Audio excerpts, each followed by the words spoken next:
developers to join the game. And we are live.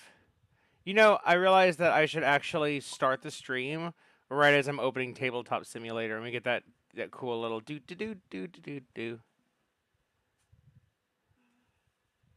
Oh, yeah, you can see like when it's. You can scroll all the way to the start, and you can see when the game actually starts, kind of.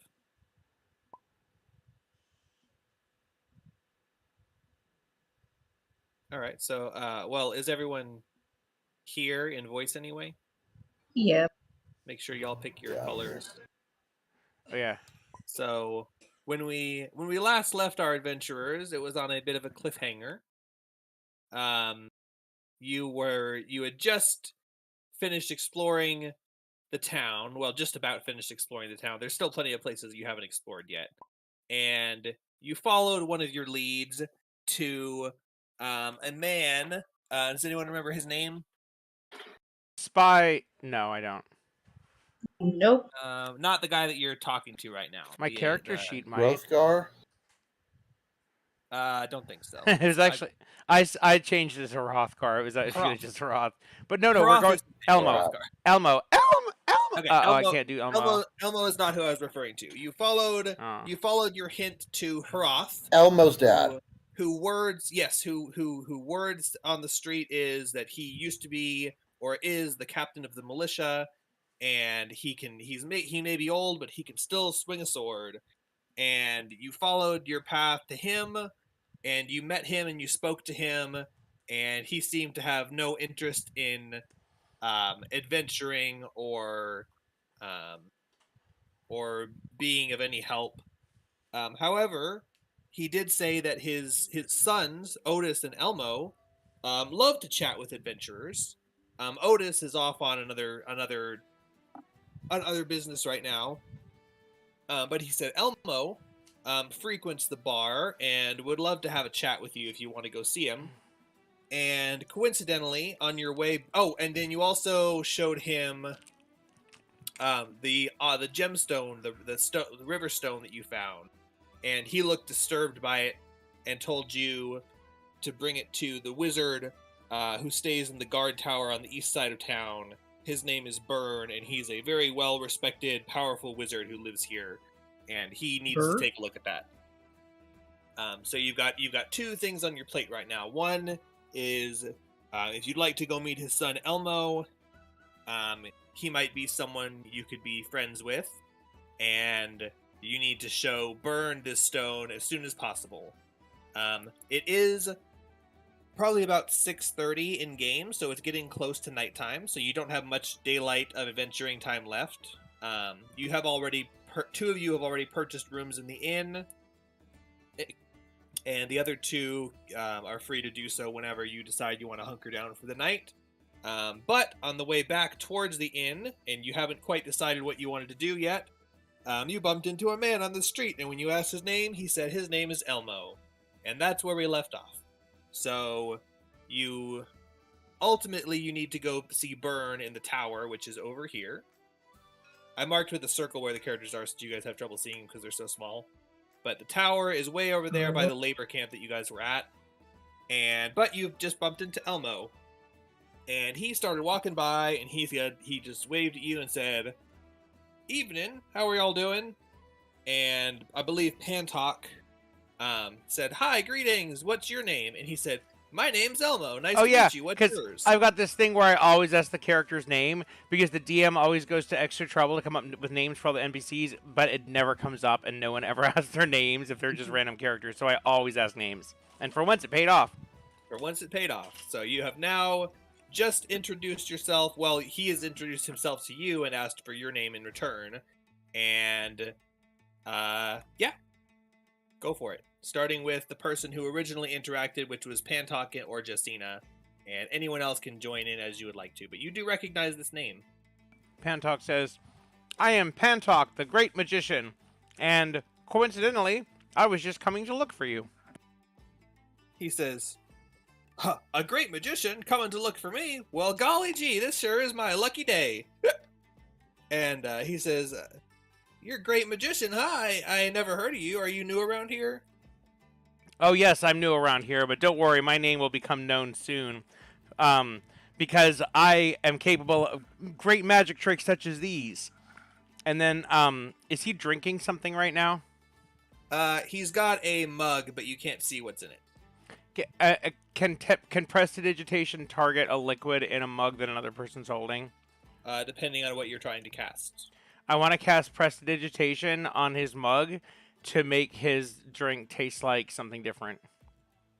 It is a range of 10 feet, and it does not require you to touch or anything else. You just have to be able to see it, I Up think. to what you can chill, warmer flavor up to 1 cubic feet of non-living material. So, yep. Okay, so I'm going to flavor it. Suggestions. Kool-Aid? Well, I have Kool-Aid. a really awesome suggestion, but I feel like it might backfire in addition to not being PG-13. What? You don't know That's what. why I said Kool-Aid. If you want to be really funny, you could whisper it to me, and then he can just react, and no one else would know what you did, except for him and you. Okay. Ooh. Okay, I'm messaging you what his drink's gonna taste like, but Because you're not. that's exactly what it'd be like in real life, right? You would do it, and everyone else would be like, "Oh God, what did he do?" And then the guy tastes it and reacts, but no one knows unless someone says something. Okay, I'm not calling you this. I'm just telling you what the drink tastes like. And I go, "Whatcha?" And I make some hand gestures towards his drink. He And- looks at the drink oddly, and then looks up at you and gives you like an inquisitive look, like, "Wait, Go not ahead. sure what you just did." Go ahead, taste it, and behold my power. He holds it up to his mouth and smells it. Does it smell different, or did you only make the flavor different?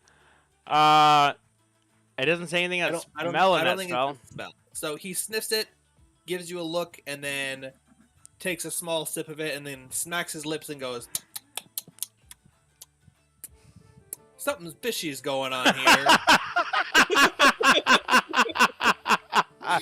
Don't worry, I can put it back as well. Sha sha sha. No, before you get a chance Oh, to, okay. he pulls it up. He holds it up and downs it, and he says, I like it. Something's very, very familiar about that flavor, but I can't quite put my finger in it. On it. And Yeah. it. Yes. He says, "Yes, just one of my magic tricks is I can flavor a drink to taste like anything I want, even if I've never tasted it myself." I mean, I might have tasted it. I'm just saying I don't have to have, just to be clear. And then I fold my arms. And I'm giving Kara an opportunity to interrupt and say something, because that's about all Pantog's got. The other way Sorry. around. I want to eat something really I'm sweet mentally and having a then hard eat time something following. sour. Yeah, that's the point. You are free to tell them either now or later. You can wait until. I'm not gonna say it on the later stream. I'm gonna message. Oh, okay. I'm gonna message the group and say what I made the drink taste like. Okay. Do you say that to Elmo, or are you just telling them out of character? No, I'm just telling them. Okay, but that has a wide array of flavors. It's like saying soda. Yeah. What type of soda do you mean? Root beer? It's up to Sprite? interpretation. Hold on. Fanta. wait. It's Pantog's interpretation, so it would be the Hold on. You know what's coming. There. Okay, so anyway. No, I did not need to know that or imagine that. He reacts quite strangely to the first sip, but then seems to take a liking to it and drinks the rest of it. And he says, "What other magic tricks you got up your sleeve there, magician?" Hold on. I gotta think for a minute. I mean, there's that one. That's a pretty good one. And so he kind of like pauses and pulls back, and he doesn't really know what to do next. Pantog is not very good at social interactions. He goes, "Well, we don't see many great wizards come through this town. The only one who I know around these parts is Byrne, and he lives in the tower way far over there, and he kind of keeps to himself. But yeah, sure is nice to see an adventurer out here. We haven't seen many of them as of late, but we sure could use some. Rumors say that bad things have been going on around here, and I've been trying to get to the bottom of it myself, but I don't want to stir too much ruckus, so I try to keep it quiet, but see what's going on. So sure, it's nice to have some backup. That's Yes. what he notices. His drink tastes slightly coppery. He's like, "Wait a minute." No, sorry guys, I wasn't following along. I had picked up this thing from a gas station called something. It was dried salted plums covered with lemon stuff, and it is like the most sour shit I've ever tasted. And right as you guys were starting, Oh my god. Katie finally decided she wanted to go ahead. She was going to try a whole one, not just lick it. So I was busy recording that because holy shit, that's going on. So Pentuck said, or Justina steps forward and says, "Well, actually, we were just coming to see you because shit. Why are we going to see him? God, is it The Rock? We're supposed to ask him to. We're trying to recruit him in our party, but I can't remember why." There's no specific reason you're trying to recruit him. When you talked to Hroth, you were ostensibly trying to recruit him because he could still swing a sword, but he didn't seem to be very interested in that. But he said if you're looking for people to join your party or your group or whatever you need, that his son likes adventures. Not necessarily wants to go adventuring, but Oh, is Elmo Hroth's son? yes. Okay, so Justina says, yeah, we are actually just speaking to your father a minute ago. We are exploring the area and trying to learn a little bit more. We got accosted by bandits on the way in, and we're looking at possibly get more information on that and maybe see if something can be done about it. Your father said that he's busy at the moment, but that you might be interested in going out on a little adventure with us to stop these bandits. And we found a lead from the bandits, and that's why we were on our way to speak to Byrne. 1 second. Speaking of Byrne, Anyways, you guys just about have my full attention now. I apologize for that, but I couldn't. I had to record it. Oh, that's awesome. I know some people will be like, "That's child abuse," and I'll be like, "This is her second time trying it. This is the first time she was just willing to do more than lick it. She already knew what it tastes like. She knew how sour it was." When I was 11, hey, that's related to. Never mind. When I was like 11, I used to get warheads and impress the little 8 and 9-year-olds as I would pop them in my mouth. They'd be like, "Oh, how can you stand it?" And I'm like, "Huh, because I'm big and tough." And then on the way home, I get like mouth ulcers and stuff. Yeah, well, these made warheads look like a normal level of sour. I have these things that I'm sure you've probably heard of it. Miracle berries that make sour things taste sweet. We're gonna have to get together and share those sometime. Does it work? Oh, that would be Yes, interesting. 100%. Wow, that's weird. Yeah, it makes literally lime juice taste like limeade, and it's horrible for your stomach. 'Cause it's not good, but I mean, as long as you're doing it in moderation.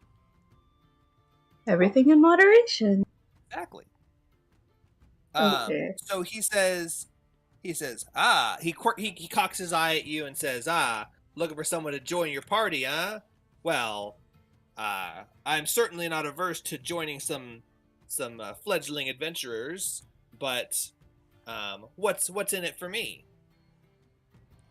Oh, are we willing to share any Compensation. treasure? Are we willing to share treasure? Okay. He rubs his fingers together. Well, since we're new, since we're just starting our adventure, we're low on funds. We just have the supplies that we need to get by, but we are willing to provide you with any supplies. Hold on. Oh, what? I was going to say, maybe this should be a huddle-up discussion. Okay, one moment while we huddle up. Before, I'm just like my wife today, somebody says something they can't take back and has to live with the consequences of. Because now it's out there and no one's going to let it go. Why do I feel like it's something that she admitted to you and now you're the one not letting it go? Nope, completely wrong. Okay, so I say, she made the mistake of going, fine, I'll let the kids go to the grocery store with me. I'm like, no, that's not what I was saying. And they were already getting their shoes on. Too late. Yeah, once the kids know. She was sitting there in tears like, there's no way. There's nothing I can do to stop this now. Yeah, so, just one moment. Let me confer with my team, if you don't mind. All right. What were you thinking? What were you about to say? What was your idea? Well, usually for when you're recruiting adventurers, they expect you to finance their supplies. I don't know if he's already got some adventuring gear, but we might have to buy him like a small pack or something like that. Because you can't really expect someone to go on an adventure with you and then have carrying nothing with them. So is it just? Oh, sorry. Yeah, I don't know how much that would cost, and then I was gonna also offer him a percentage of the treasure. But I don't know. That could be risky. Well, what we should do is be like, we'll fund his pack and whatnot, but then we'll be like, okay, and you'll get a fair split of the treasure. But what we won't mention is we meant the split after overhead costs, and our party's overhead costs is like 90%. Then we each get an individual split of like 2 point of 1/5 of what's left. So it's really like 2%. You should write devil contracts. I've got more ideas, but they would take too long and they're too complicated for this. Okay, so let's see if he'll. Do you think we need to give him a number, or do you think we can just say a fair share? Yeah, let's try that. Fair share. Yeah, and then we'll define what's fair. We'll vote on what's fair. We're a democracy. Here. And I take another drink of my coffee water. Okay, got it. What do you think, Kara? As he sees Tati say here, he looks happy that you guys are coming to an agreement. But go ahead and confer with Kara. Yeah, I say fair share, fair as go. Yes.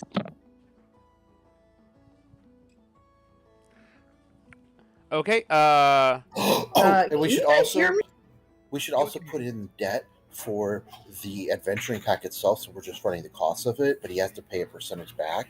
He has to pay it back with interest. Well, that's Compounded cool. interest daily. Looks cool. Okay, that's probably not a good idea. Okay, so we finished conferring, and Pantok claps his Guy. hands together and rubs his palms. What? Guy. What? Yes, Okay, my mic's fine. Never mind. Yeah. I got an. Oh, hold on.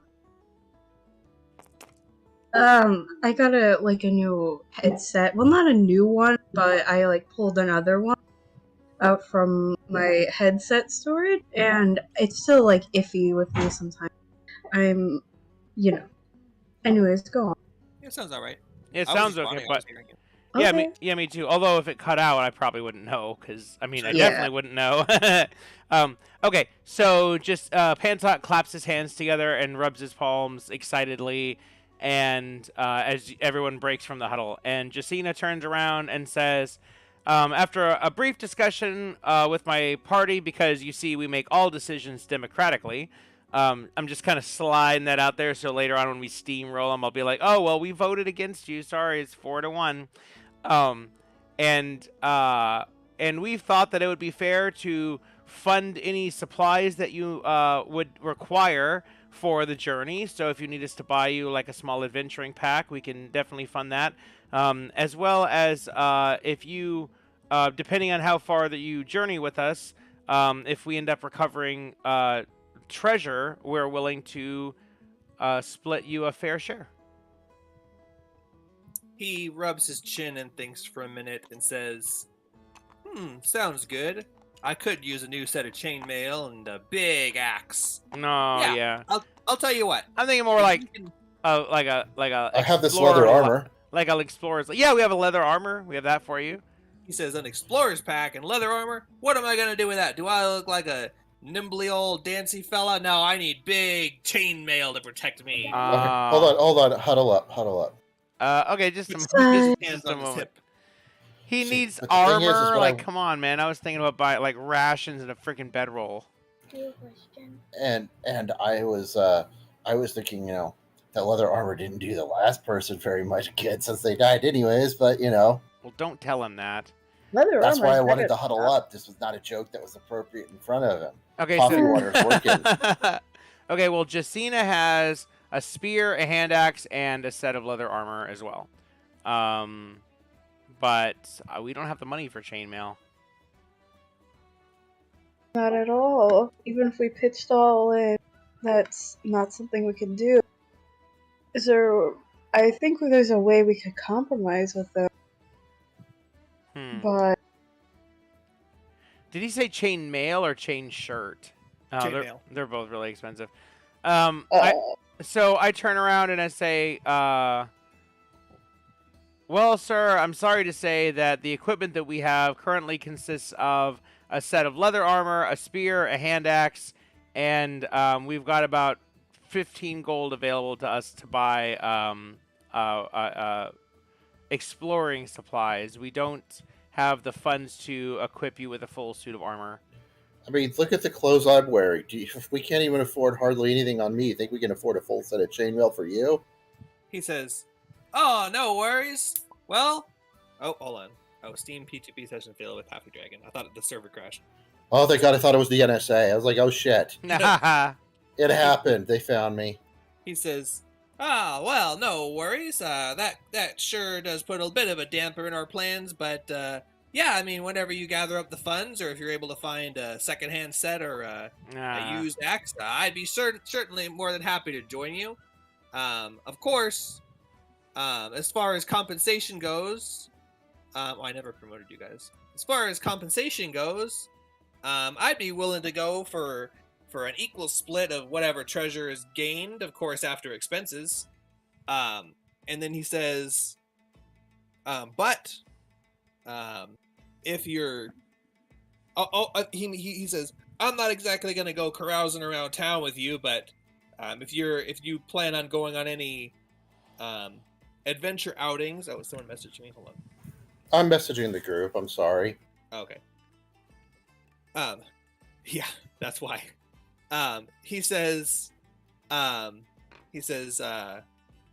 if you're planning on going on any adventuring outings, I definitely need, I mean, a weapon and armor, or, I mean, I won't be much use to anyone without those, but Oh, that's a good point. Yeah. I might could see what I can dig up if you're a little bit short on funds right now, but if you're not going to furnish me with what I need, then I might need a slightly bigger cut of the goods if I'm going to have to gather my own equipment. He says, "But maybe we could cut a deal." He looks around at you and he says, "How do y'all feel about drinking?" drink. I love drink. I am all about drinking. He says, "Well, You know, back in college, they called me Drinking Lincoln. They he did says, it. well, They really I did. fancy myself quite a strong drinker. In fact, I'd say that's one of my biggest traits. So I got a deal for you. How about, now, axe and armor notwithstanding, of course, I'd be willing to come with you with nothing, but I don't know what good I'd be to you, but regardless of that, whenever that may happen, I'll make you a deal. I'll come with you for 60% of whatever the total treasure gathered is. But Profits. nope, 60% of the total treasure gathered before profits. Before anything, before we leave the dungeon, collect the treasure, split it, give me 60%. And then you can have whatever else you want. It's gross off the top, like the church. Yeah, exactly. He Yeah. says, but, he says, for each one of you who can drink me under the table, I'll take 20% off of that. If one of you can outdrink me, 40%. If two of you can outdrink me, 20%. And if 3 of you or more can outdrink me, I'll go with you for free, just for the equipment that I require. Pantuck says, I'm in. Deal. Justina shakes her head and says, well, I suppose. Deal. I don't know. This sounds an awful lot like one of my contracts flipped around on me, guys. This feels an awful lot like a honeypot there. Ooh, I bet we could drink mead. All right, said- I'm in. He says, whatever drink of choice is yours, but of course it have to be scaled up so that it's equivalent to 1 drink per drink. You can't just drink that watered down piss beer and call it alcohol. So, okay, well, I'll tell you what. I was just heading home to take a quick nap, and then I was going to go back to the bar all night. So, of course, if you try to drink me under the table, you're probably not going to be awake afterwards. So, how about you come see me at the bar this evening, and I'll set up a little deal with the barkeep, make sure we get our drinks for free. You guys can drink whatever you want on the house. I got a little I got a little side deal with the bartender. The patrons gamble on my drinking thing, and of course I usually win, so they kind of know how to hedge their bets. And he funds the actual alcohol, so free drinks on me. And at the end, I'll travel with you for 60% of the cut. Of course, because you're not gonna beat me. Yeah, of course. Guys, he said 60% of the cut. Now we can decide how big the cut is. So, okay, so I think we tell him it sounds like a deal, and then we'll do this drinking contest later, and then basically we just need to. I think saving up the money is probably. I mean, that's one possibility, but I feel like if we start like raiding bandit layers and stuff, we'll probably come across a two-handed battle axe and a set of chainmail armor. So if we just keep our eyes open, so we can't recruit him quite yet, but maybe we do a smaller adventure. Then this guy joins us for the Temple of Evil or something like that. Yeah, that probably makes sense. But we can at least start working on the discount. Okay, cool. I'll tell him. Okay, well, we accept your offer. We'll see you this evening for the drinking contest, and we'll keep our eyes open for the equipment, and we'll come looking for you once we have the armor and weapon that you require.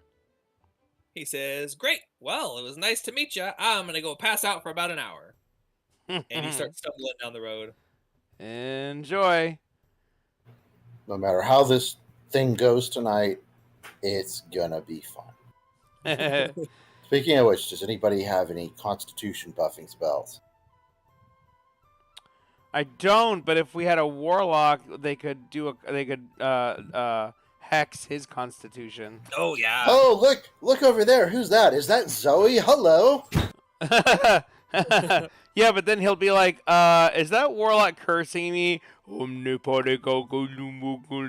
doing like a voodoo ritual. No, just drink the beer. I'm feeling pretty sick. I'm pretty sure that she's cursing me right now. Not really making me on you guys' side. Eldritch Blast. Wait, no. Now I'm positive she's cursing me. The target's not aware that you're casting a spell on them unless they feel the effects. He wouldn't feel the effects of the Constitution thing until he started drinking. Well, At that point, yes. how is he going to associate that? You could curse him right now and he wouldn't know. But the problem is, he would, if it was Zoe, he would see Zoe sitting across the table next to the other person drinking, like staring at him, making very large gestures and drawing, symbols, cutting symbols into the table while staring him in the eyes without blinking the entire time. It is. He'd know. Yeah, He'll do that. it has verbal and somatic and material, so he'd literally be chanting arcane words and gesturing his hands in the air. One time, though, for up to an hour. So, like I said, you could do it. Oh, I'd keep doing it. I'd keep doing it. I can't find my character sheet. I have too many windows with too many tabs. I need an AFK real quick. I'll be back in like 2 minutes, but we're going to head to the Wizard Tower. And if anyone else wants to work on anything, you can. But that's now that we've talked to him, I think that it's... Oh, shit. Do you guys want to stop at the inn and do a short rest for an hour so I can use Arcane Recovery and get a spell slot back? Yeah. It is getting kind of late. I don't know if you have time to do that. Okay. Plus, didn't he say he was going to meet us? He's going to go lay down for an hour and then meet us at the thing? Yeah, I'm not going to need my spell slot. If the wizard doesn't like us, there's not much we can do. Okay, so yeah, we're just going to head over. AFK just a minute and while you guys resolve stuff. You can narrate if you want. No, I'll wait till you get back, and then we'll narrate going to the tavern unless anyone has anything else. Okay, just give me like a couple minutes. Okay.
Okay, I'm back.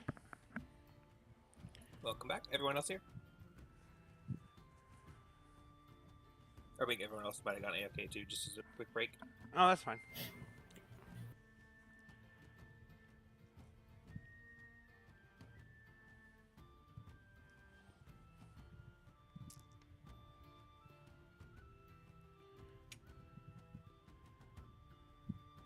Bringing Justina and Pantalk. Do do do do do do do do do do.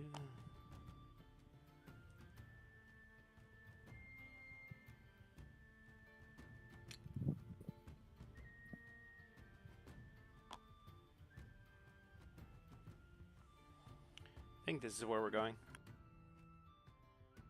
Yep.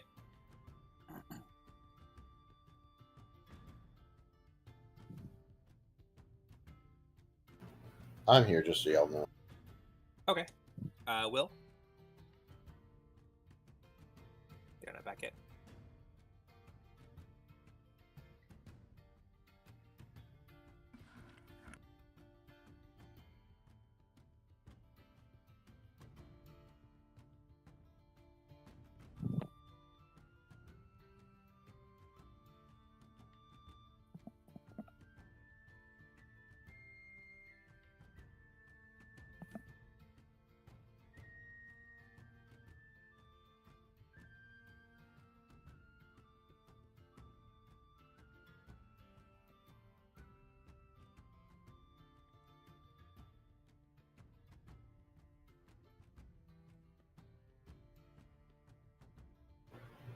That must be Joey.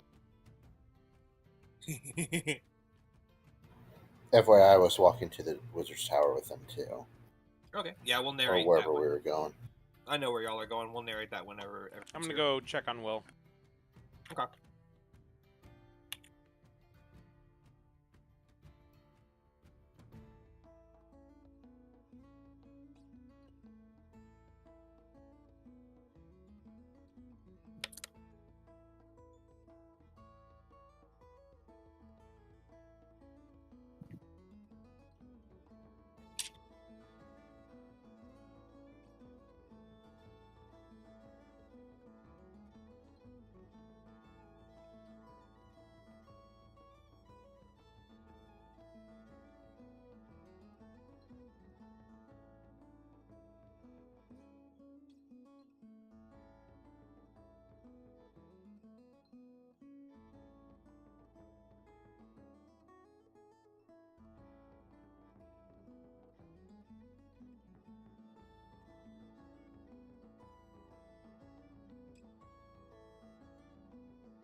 Okay, I'm back.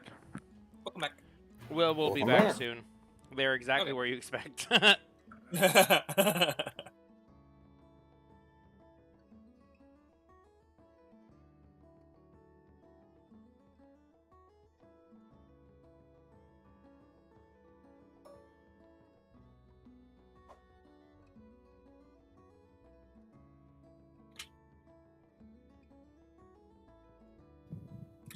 I feel like Joey's here just to flip the table. Don't That's the promote him. That's the one thing he is promoted. That's the one thing he cannot do. I mean, he can physically do it, but the one thing he is not allowed to do. I mean, okay, I can't say that because then he'll do other stuff that he probably shouldn't be doing.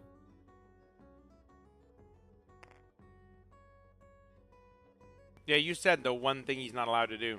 Yeah, I can't say that because then he will immediately, what do you call it?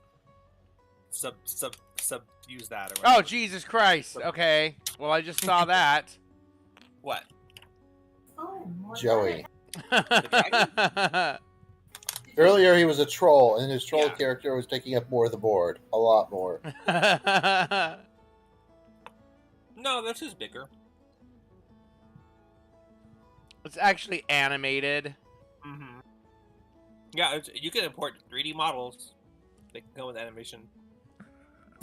I'm currently finishing up one drawing, and then after I finish that drawing up, I'm going to work on my character drawing. Then after that, I have plans to start working on my character model. and then you have to animate Nope, fuck you. it. And get a voice actor and like write down a bunch of pre-recorded lines so that you can Johnny use Young them. Bosch, and he'll be like, but this is the girl character. I don't care. That's the voice I want. I won the lottery and I'm paying for it. Who's that? Oh, yeah. Y'all don't watch anime. You don't know who I'm talking about. Nope. Uh-oh. Oh, God. Glitching out. I got it. I made your dragon 10 times the size of the table, and it was floating above the table. I had to delete.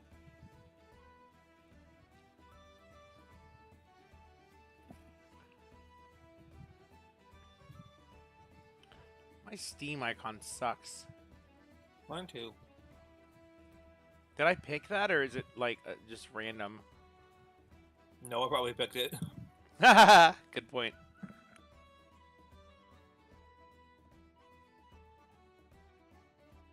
It doesn't show all our icons. That's weird. Nah, my wife knows that if I was going to, I would hire Colleen Clinkenbeard to voice act my character. We actually know a fair number. Well, don't know, but I mean, we know a lot of the voice actors' names. Like, we don't have to think about it or look them up.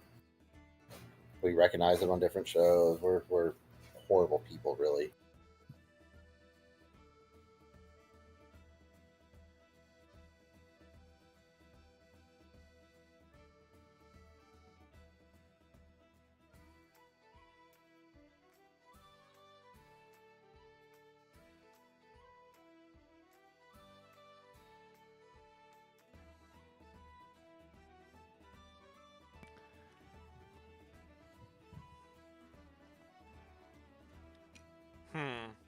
Okay.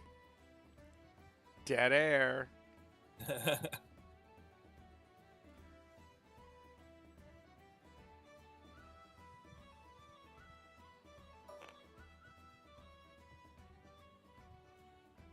Is Willow back? Don't know. Okay. Okay, so the other day, Deanna got a message from Shane, and he goes, she emailed me and she wants me back again. And sent her the email, and she's totally like, I emailed the court, and so that means the restraining order is canceled. So Wow. come back and pay my bills and take care of the kids. I didn't know that's how it worked. I'm amazed. It seems like that would be such an easy way to exploit the system. Nope, yeah, that's almost as if somebody who knows nothing about the system just made it up. Yeah. The restraining order's canceled. Yeah, that's what you do after you waste hours and hours and hours of the court's time and processing documents and everything. Then yeah, you just call them and say, "Oh, never mind. I was just kidding."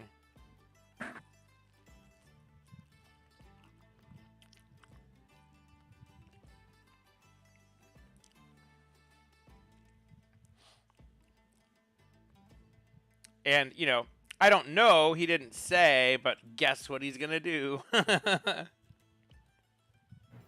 Oh. Gee, I wonder.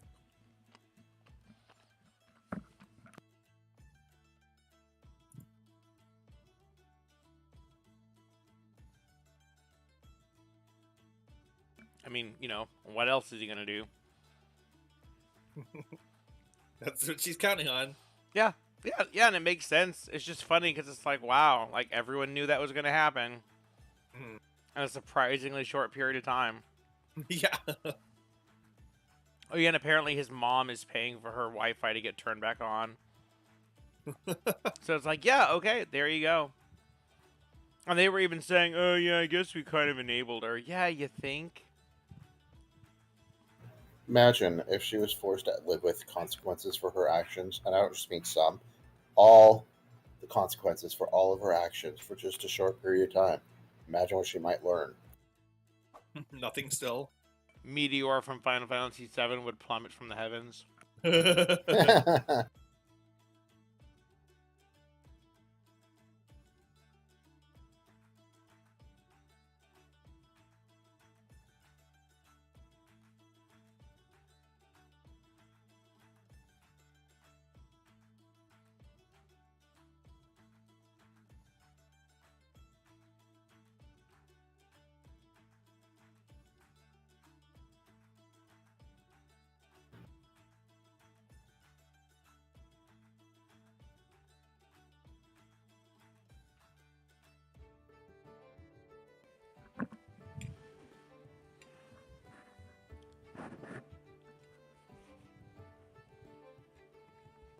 I have a feeling they'll be back soon.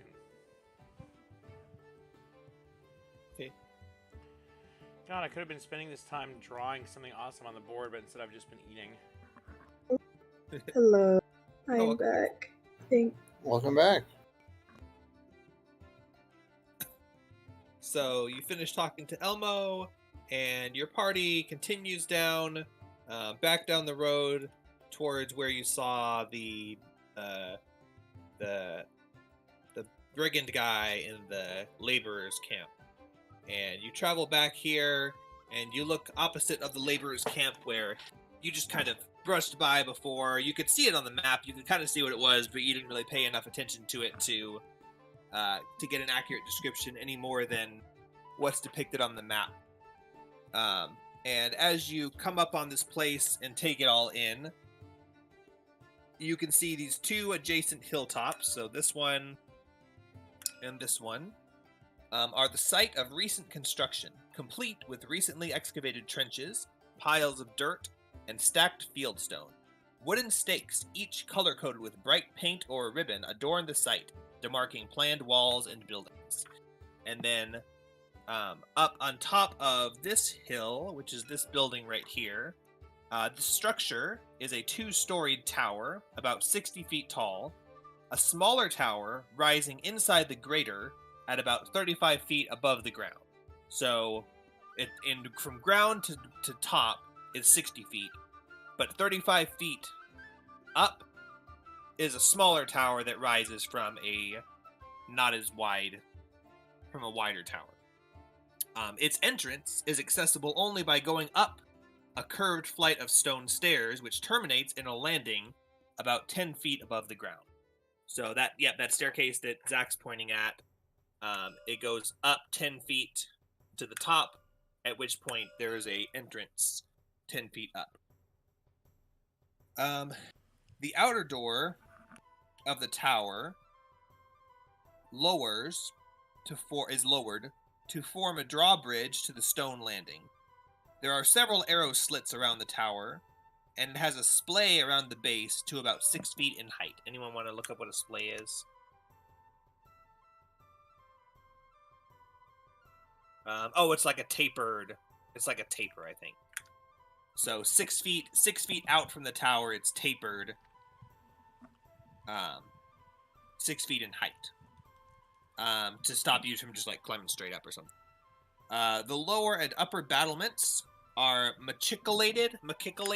God damn it. Meticulated? Nope. Crenellated? Diverticulitis? Nope. Machicolated. Provided with of a castle or other fortified building. Provided with machicolations. What's a machicolation, you ask? Oh, we did the same thing with crenellated battlements. Doesn't your book have an definitions thing in it? Glossary? It's okay. Let me just send a picture. The old books actually were pretty good about glossaries, and they even had crenellated battlements and portcullis and other things that we had to learn the hard way. Even if I described it, it would be not very easy to describe, so I'm sending it in Greyhawk. These are machicolations. Oh god, yeah, that would have been really hard to describe. Yeah, so it's like the wall is outset a couple of feet, so that you can see straight through, so people can fire or drop bombs or something down there. Or poop. Oil. Yeah, or poop. Where was I? The lower Rabid monkeys. The lower and upper battlements are both machicolated. The merlins being pierced for archery as well. God damn it, Gary Gygax.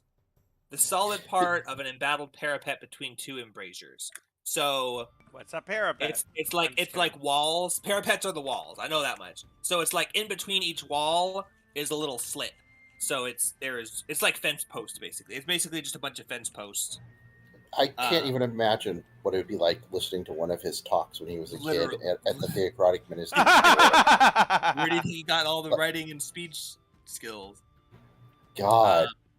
Machicolated, pierced for archery. 2 men-at-arms watch from its roof, cradling heavy crossbows. So you've got this super medieval-looking tower with machicolations and battlements and arrow slits, and there's 2 guards sitting on top with heavy crossbows.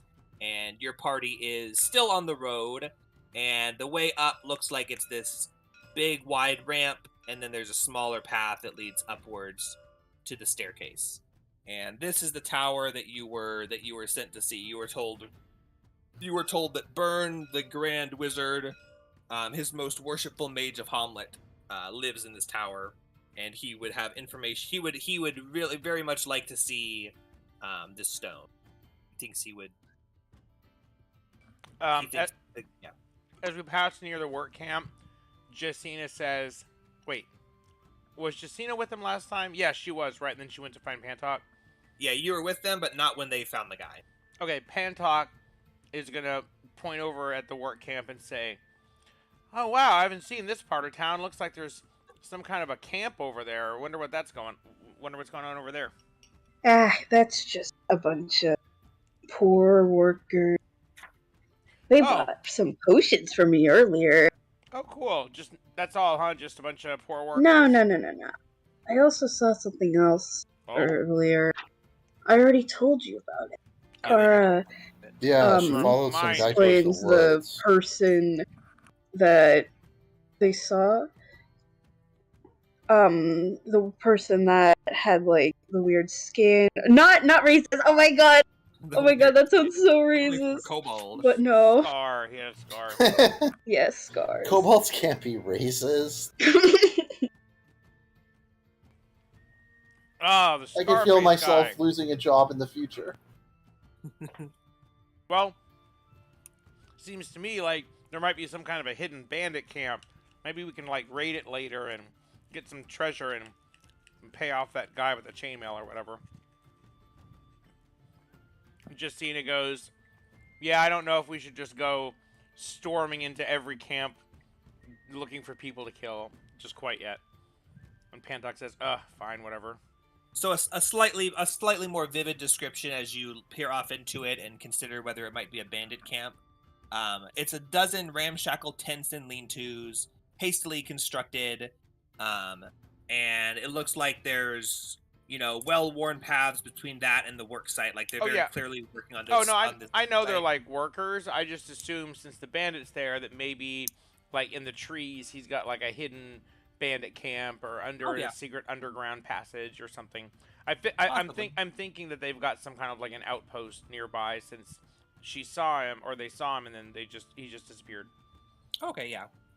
There's also I mean this camp specifically, there's women, children, and puppies walking around. So, this camp specifically, you don't really believe is much of a bandit camp, but yeah, that's what you're talking about. Then that's fine. Never thought I'd have to have this much collateral damage again. And that's it. And then we head off to the tower. All right, go for it.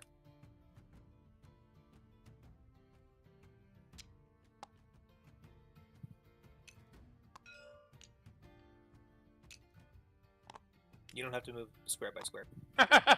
Fine. You should still do like Kara's doing. Fine. Oh yeah, because there could be a trap or something. Pantok, how'd you get over here so fast? Because I'm a mage. Oh, and you're so magical. Actually, Justina will get there first because she has 5 foot faster walking speed. All right, before you looms a 70-foot tower with a 10-foot vertical flight of stairs leading up to a drawbridge and an iron door. We go up the stairs. I follow too.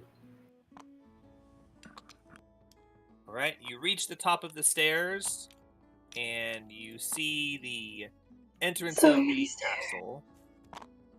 Oh, loading in a thing. Oh my goodness, that is huge.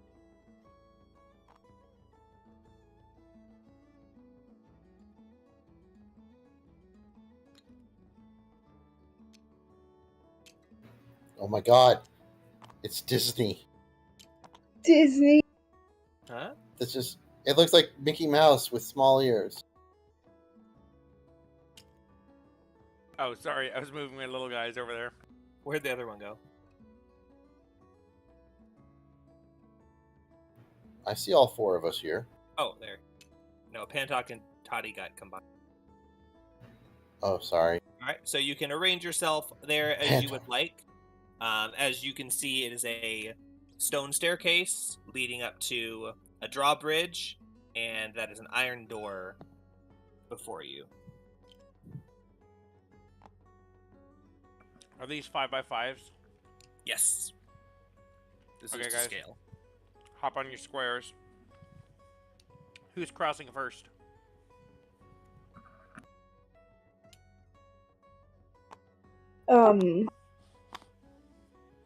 Justina looks back and says, well, we've got 2 wizards in the group, and this is a wizard's tower, so it seems like maybe one of you guys could knock on the door. Pantok, dearest Pantok, you are a wizard Pantok. just like Bert. I believe that it would be appropriate for you to go ahead and do this. Well, I am a more skilled wizard than Toddy, so I agree. Plus, I'm really good at social interactions. I'm excellent at social interactions. Oh, you're so totally amazing at social interaction. Make sure when you knock to ask them if they want to hear some good news. Hello, my name is Pantok, and this is Justina, and we're just in the neighborhood sharing you from my book of lore. It never leaves you, does it? I mean, decades later, when you haven't been out on a Saturday, it just doesn't leave you. Amanda's over there laughing. I knock on the tower door. With your hand? Yeah. That sounds like a trick question. With your hand? Yeah. Your knuckles ring as you bang on the thick, solid iron door, and you don't hear as much as a thunk as your What? knuckles. Well, that rock didn't work. across the Does surface. anyone have minor illusion? Can cast like Ah, a knocking noise? Yes. The inferior wizard shall step up to the challenge. And I cough into my hands and crack my knuckles. And then you hear knock, knock, knock, knock. Did you Because I cast minor Prestidigitation? illusion. Oh, minor illusion. Okay. So you cast minor illusion in the sound of a knock, and Yes. a few moments pass. Clearly, you had. Clearly, it was loud enough to be heard throughout the tower, and a few moments pass, and the door starts to creak open, and standing before you, just check my map real quick to see what I can reveal. Also, through this stupid book. Nah, I got what map.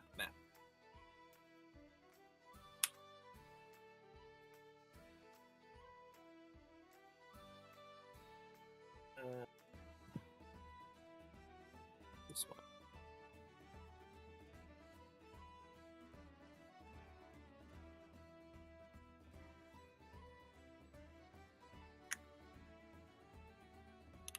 I guess I should probably have some minis too, shouldn't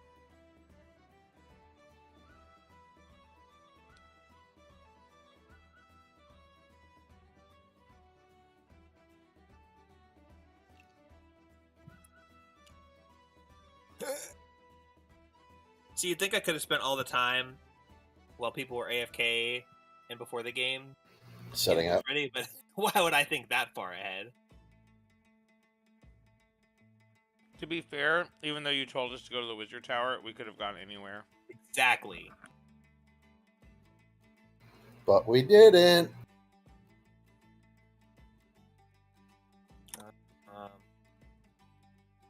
This one. Yeah, how was I supposed to expect you to actually go to the place? That's good. Zach, I'm sending you a picture that Sam drew. Okay. I'm not saying what it is though, because it's a Stranger Things spoiler. She Jake, sent me that too, and it's so good. Jake doesn't care, so I'm sending it in the chat where he can see it. Yeah, I don't care. The door creaks That open, was- and there is a guard standing there wearing armor and holding a weapon. And he greets you, and he says, "Hello there. What brings you here today? What business do you have here today?" Pantok says, "Well, my good sir, it seems that we..." And then he pats his robe and he looks back at the group and you guys, and says, "Hey, who's got that stone?" Me. I take it out of my shoe because I was storing it in my shoe too, and hand it over to Pantok, Pantok.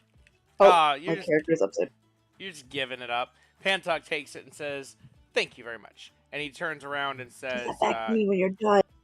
"We were accosted by bandits on the way here, and after defeating them, because we are quite skilled adventurers, we saw that a couple of them had this stone on their person. After speaking to the head of the town militia, Haroth, he told us that we should come here and speak to Byrne, that he would be interested in this rock." He looks at the rock and kind of cocks his head like he doesn't really recognize it in any sort of way. 1 second. I gotta grab my phone. Okay, so you meant you hadn't seen it yet, so I shouldn't spoiler you. No, I've seen it. Okay, yeah. No, I mean, I of just all didn't of them, I wanna mean, that flat was out- just stupid. I know, you knew it was going to happen, though. But it just goes to show that consistently, Eddie made bad choices. No. From the song he played on top to deciding that's the time to fight. He actually learned that song in real life, and was Oh, and, that's and was playing so it. cool. Well, I mean, That's cool. I thought everyone learned that song in real life at some point. Right? Yeah, I told. Not an accomplishment. Even I can play it, and I can't play hardly anything because of my carpal tunnel. When we were watching that part, I was looking at his hands, and I said, "Oh, he's actually playing that." I mean, they're playing the album audio, but he's actually playing that. They were mixing back and forth between him playing and Yes. the actual album, in case you couldn't notice it. Yes, you could tell he was not just faking it. He was trying to play it. So there's a part where it zooms in on his hands when he's playing the solo. He actually was not able to play the solo, so they flew in Robert Trujillo's son to play the solo. Robert Trujillo is currently the bassist of Metallica and formerly the bassist of Ozzy. So there's also a Metallica / Ozzy member in Stranger Things, but just his hands. It's funny. The guard says he kind of opens the door a little bit more, and as he peeks open the door, you see a symbol on his shield, and it's the symbol I just sent in Discord. And he says, "You got a rock to show to Byrne? I don't know what a rock would have anything to do with anything. What are you really doing here?" And as he starts to get a little bit inquisitive and questioning you, you hear from behind him. He says, "Jeff, who's at the door?" And he goes, "Oh, just some no-name adventurers here to give you a rock." And It's a stone. That's Pantok. It's a symbol. he rolls his eyes and says, "A stone." A and- symbol. If we spent you a night blind? if we spent some time and I did a ritual, I could have identified it to know for sure exactly the right terminology. You guys let Pantok do the social interaction. So this is what you get. It's fine with me. You're lucky he's not blazing a J right now. Ooh, actually. And the guard turns around, and he's kind of pulled out of the way by another guy who coincidentally is going to use the same token because I don't feel like grabbing another token right now. And the man says, "Hi, my name is Rufus. I'm Byrne's associate here. You said you had something you had to show Byrne. What do you have there?" I hold it up and I say stone. Symbol. Not I just hold up mine stone. and I say we have these smooth river rocks with some sort of symbology on them. That we got from Bandit. I'm holding mine out, and then I take a Bandits? drink. Bandits? Yes. Hold on. Let me Stay right here. Stay right here. The door is slammed behind him as he disappears into the tower. Thanks a lot, Tavi. You screwed it up. You scared him off. It's Pantalk. He's probably looking for a thesaurus to find a different word for bandit. So that he can say the same thing 6 different ways. He returns to the door as the door creaks open, and standing beside him is a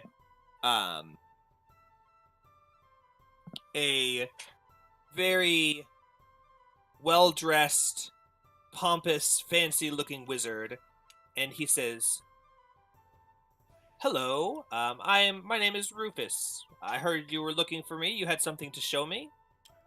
I mean, Burn. My name is Burn. My name is Burn. I'm Burn. I heard you had something to show me." Yes, we have the river rocks with symbols engraved on them, and we were sent by what's his name? Prof. Horth. I remembered it as Horth. But anyway, we were sent by Hroth to ask you what these symbols might mean on these river rocks, because we got them from these bandits that we ran into on our way He to says, this "Shh, town. bandits. Don't be talking so loud about bandits around here. You'll get people all in and get their knickers in a bunch. Come in, We're come on in. top Let of me a take- tower. Let me take a There's closer nobody look here. at that. Yeah, there's laborers all around. I don't want them to hear Okay, talk about gotcha. no bandits. Come on in. We can't be standing out here talking about stuff like that." And he steps aside and welcomes you into the inner tower. As I walk in, I nudge Pantalk. Hey, get on my rock back. It's a shiny little rock. I love this. Okay, but this is a very important item, so... Yes, and I keep it in my feet. if My I'm gonna- little claw feet. Okay, as long as I can My trust you shoe. with it. You can trust me. You can always trust Gara. And he makes a big deal about you. That should be your catchphrase. You can always trust Kara. Yeah. Wow, that's funny. Someone who says that a lot might not be someone that you can trust.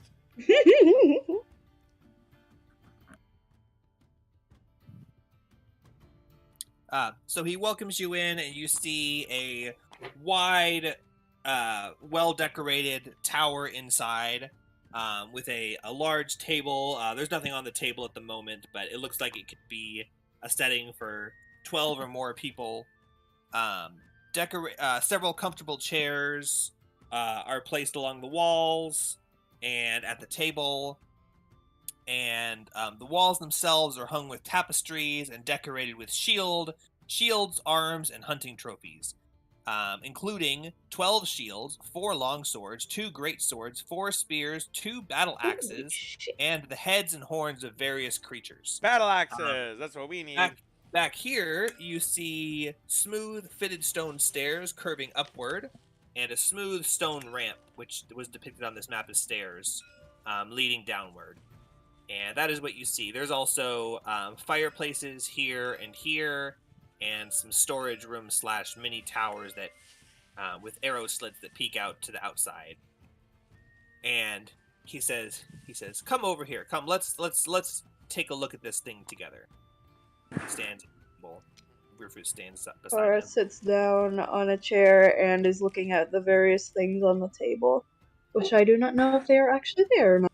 There is nothing currently on the table. Then he's not looking at anything.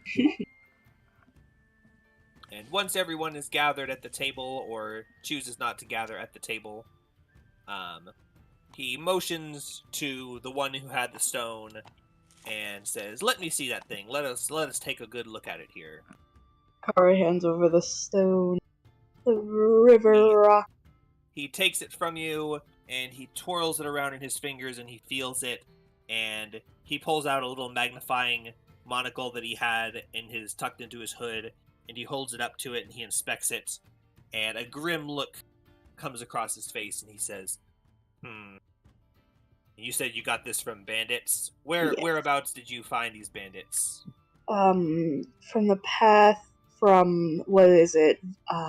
Valikia? What? Verbobunk. Verbababababa. He says that. Verbabababak. Verbabak. On the way to here. He looks disturbed and thinks deeply for a few moments, and he says, Yes, this is quite troubling indeed. Well, thank you for bringing this to my attention. I'll handle this from here. No need to worry yourselves on the details. May I borrow that stone so I can show it to the other members of the council? Council? Why, I mean, if it's that important. Don't do it. Oh yes, it is. It's that The important. stone. Surely the stone itself has no value, but the fact that you found it on bandits around here is not is just a sign of ill things to come. Don't But give sir- don't give our evidence up so easy. Don't we have FYI, another we have one? a second one. Don't forget. We do As have I a Yeah. second drop one. the river stone in my coffee water and use it like an ice cube. This guy could like secretly be like a bandit infiltrator or something, so we should be careful. This could be his family sigil or something. We don't know. But sir, it's my shiny. It's my shiny, sir. He's Oh, Kara's giving like puppy eyes. No, don't take it away from me. He says, "Fine, of course it is yours. It is yours, and I'm not going to wrest it from your possession. But it is of utmost importance that I show this evidence to the council members as soon as possible, so that we can hire some appropriately skilled people to take care of this problem. Of course, I wouldn't worry you with such details. Please go back to town, return, go about your business, and let the more skilled, and battle hardened of those handle this threat. You can go back to peddling whatever rats and beetles come your way." I kind of Rats feel and like we were beetles. Those are doing my a pretty good snacks. job ourselves as it was, with us defeating the bandits that attacked and bringing this to your attention and all. Maybe says- we could investigate the matter further, and I don't know, maybe there'll be a reward in the future. He says, "Ah, yes, everyone comes across strokes of luck, so count yourselves lucky that you are still among the living. I don't think you. I think you may underestimate what you're up against. Your persistence.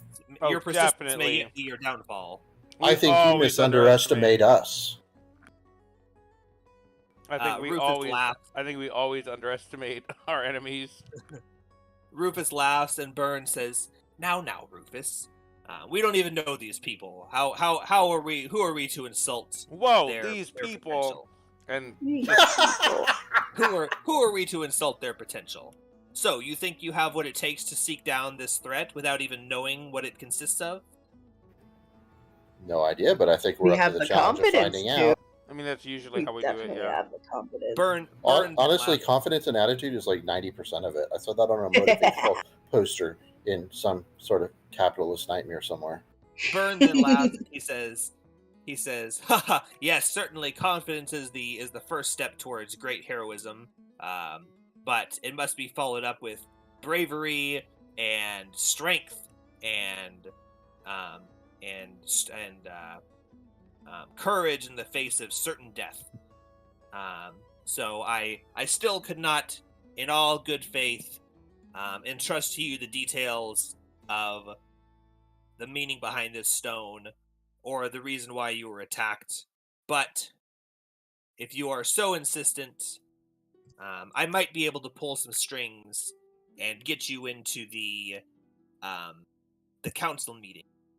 We hold one council meeting every moon, and coincidentally, the next one is in 4 evenings from now. Oh, I love council meetings, Pantok says.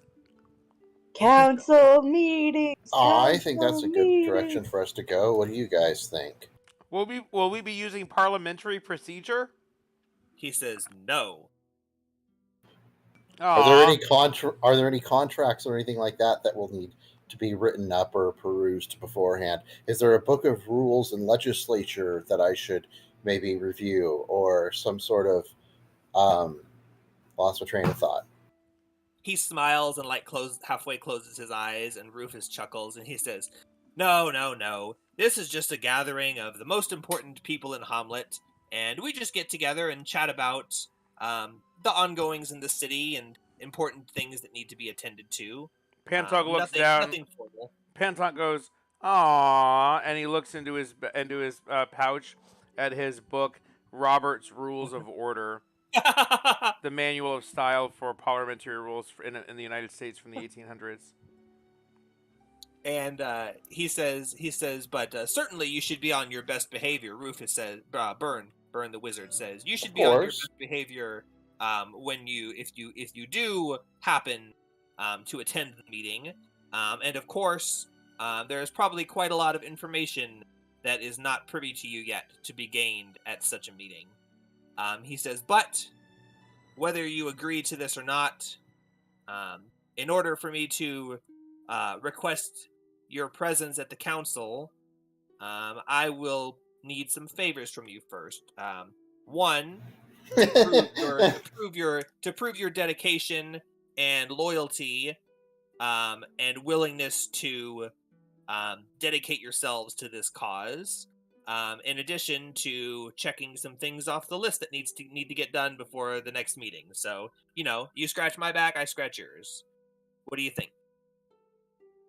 Well, I love scratching. If there's any treasure that you find during these tasks, certainly it'd be yours to keep. Deal. You got yourself a deal, sir. A very nice deal. Without hearing the details. Wow, I guess we needed Robert's Manual of Order anyway. He says, the small, scaly one seems to be enthusiastic. What about the rest of you fine folk? Fine fey folk.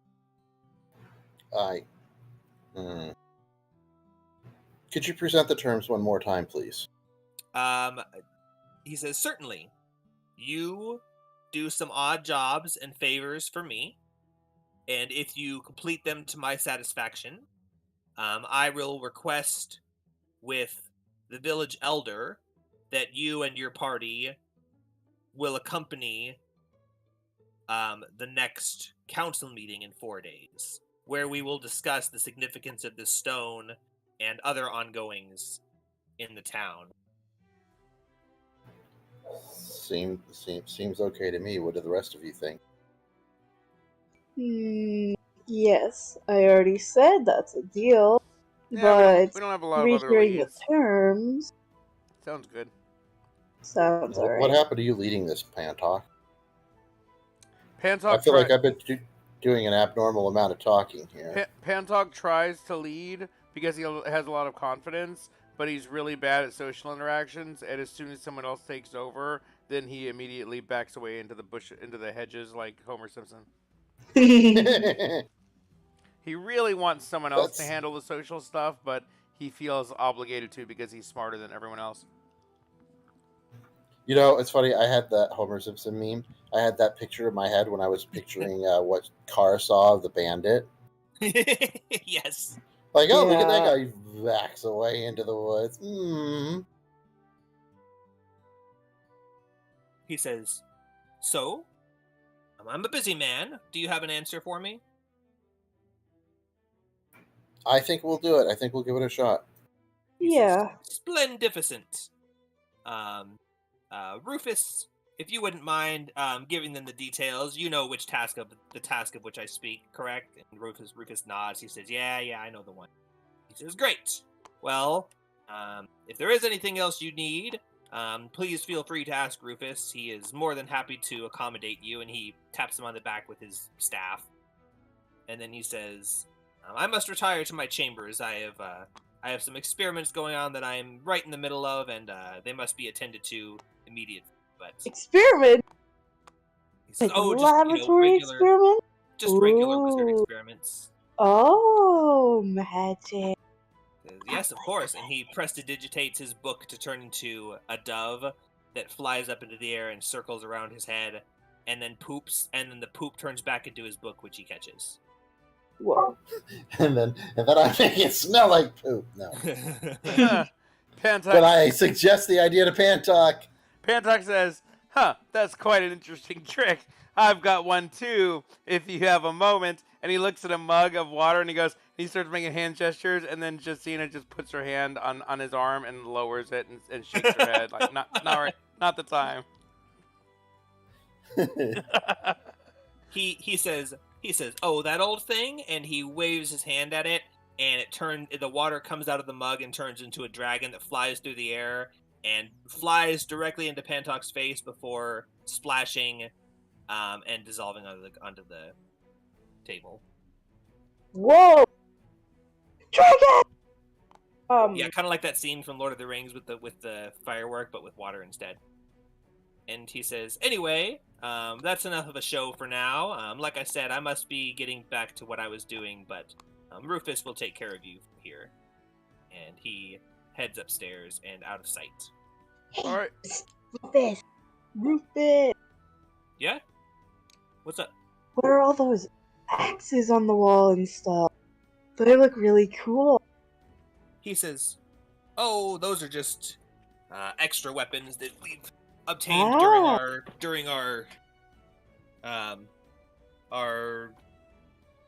stay here, and you never know when you need some extra weapons to arm the townsfolk against outside threats." Ooh. Oh, interesting. Now, what about those horns? He laughs and he says, "Well, those horns," and he points to a specific pair of horns. He says, "Don't tell anyone I told you this," and winks and says, me and Byrne and some other companions, we killed a green dragon back a couple of years ago. A dragon! We gained a considerable hoard from that dragon, and that's actually what we used to build this fortress. My And my! those horns are what we kept as a trophy. Wow, that is truly admirable. He says, No. "Oh, that's nothing." Pantok says green dragons are the coolest dragons, in my opinion. They are very cool. I love dragons. I am sure you know how fondly kobolds think of dragons. Now, anyway, He says, "Oh yes, dragons are great." dragons are great. They're Yes. amazing. Awesome. Yeah. Yeah, you understand. You understand, don't you? Yes, No. they are certainly magnificent creatures. And they Speaking serve of as dragons. powerful opponents in combat. No, we aren't fighting dragons necessarily, but we are risking our lives on the line for this quest and task we've been given. I'm sure you wouldn't mind if we, say, got a little axe or something. You know, just because we're a little short on weapons around here, and I think a nice new battle axe would be amazing. What do you think? He looks around at your party and he says, "Yeah, which one of you wants to show me how to wield a battle axe?" Tati? Or, no, Justina. Justina. You can wield a battle axe. No, can't you? Only if the blade's about half as short and only on one side, and it's a scimitar. I feel like we may have just lost a little of their confidence, because there wasn't a lot to begin with. He says, I mean, I can says- swing it. He laughs, he just kind of laughs, and he says, "Well, I suppose that was quite rude of me to question your ability to wield the weapon you're requesting. I shouldn't question that. Surely, if it's a battle axe you need, if you complete this task satisfactorily enough, and not just to Byrne's standards, but to my standards, I think I could make an arrangement. Maybe not those battle axes, but we've got a couple extras in the armory. If that's really what you want, I suppose I could work something out." And a chainmail. Yes. That sounds good. Yes, and some chainmail that will He- fit Elmo. He looks That at you would and be points his mailed gauntlet at you and points a finger and says, "Now you're pushing it." Oh. Oh. He Well, says, "Battle axe I can do." It could be rusty chainmail. chainmails. Any chainmail works, man. We could just buy a bunch of metal rings and say it's IKEA chainmail. Oh boy. aluminum. He says, Oh. I'll tell you what. Pull tabs from soda cans. I don't think Oh my aluminium's God. been discovered in this world yet. Oops, didn't mean to do that. He says, I'll tell you what. I'll give you if you complete the job, I'll give you the axe. And if I think you got what it takes, I'll direct you to a place where you might be able to confiscate some chainmail from those who might not be using it anymore. How about that? That sounds good. Sounds good. That sounds amazing. Great, awesome. He says, all right. Well, so the details about the task, unless you had any other requests or questions. No, go ahead. He says, so there is a farm out behind the Druid's Grove, just a couple of 100 meters away from here. And, hold on. If I have notes on.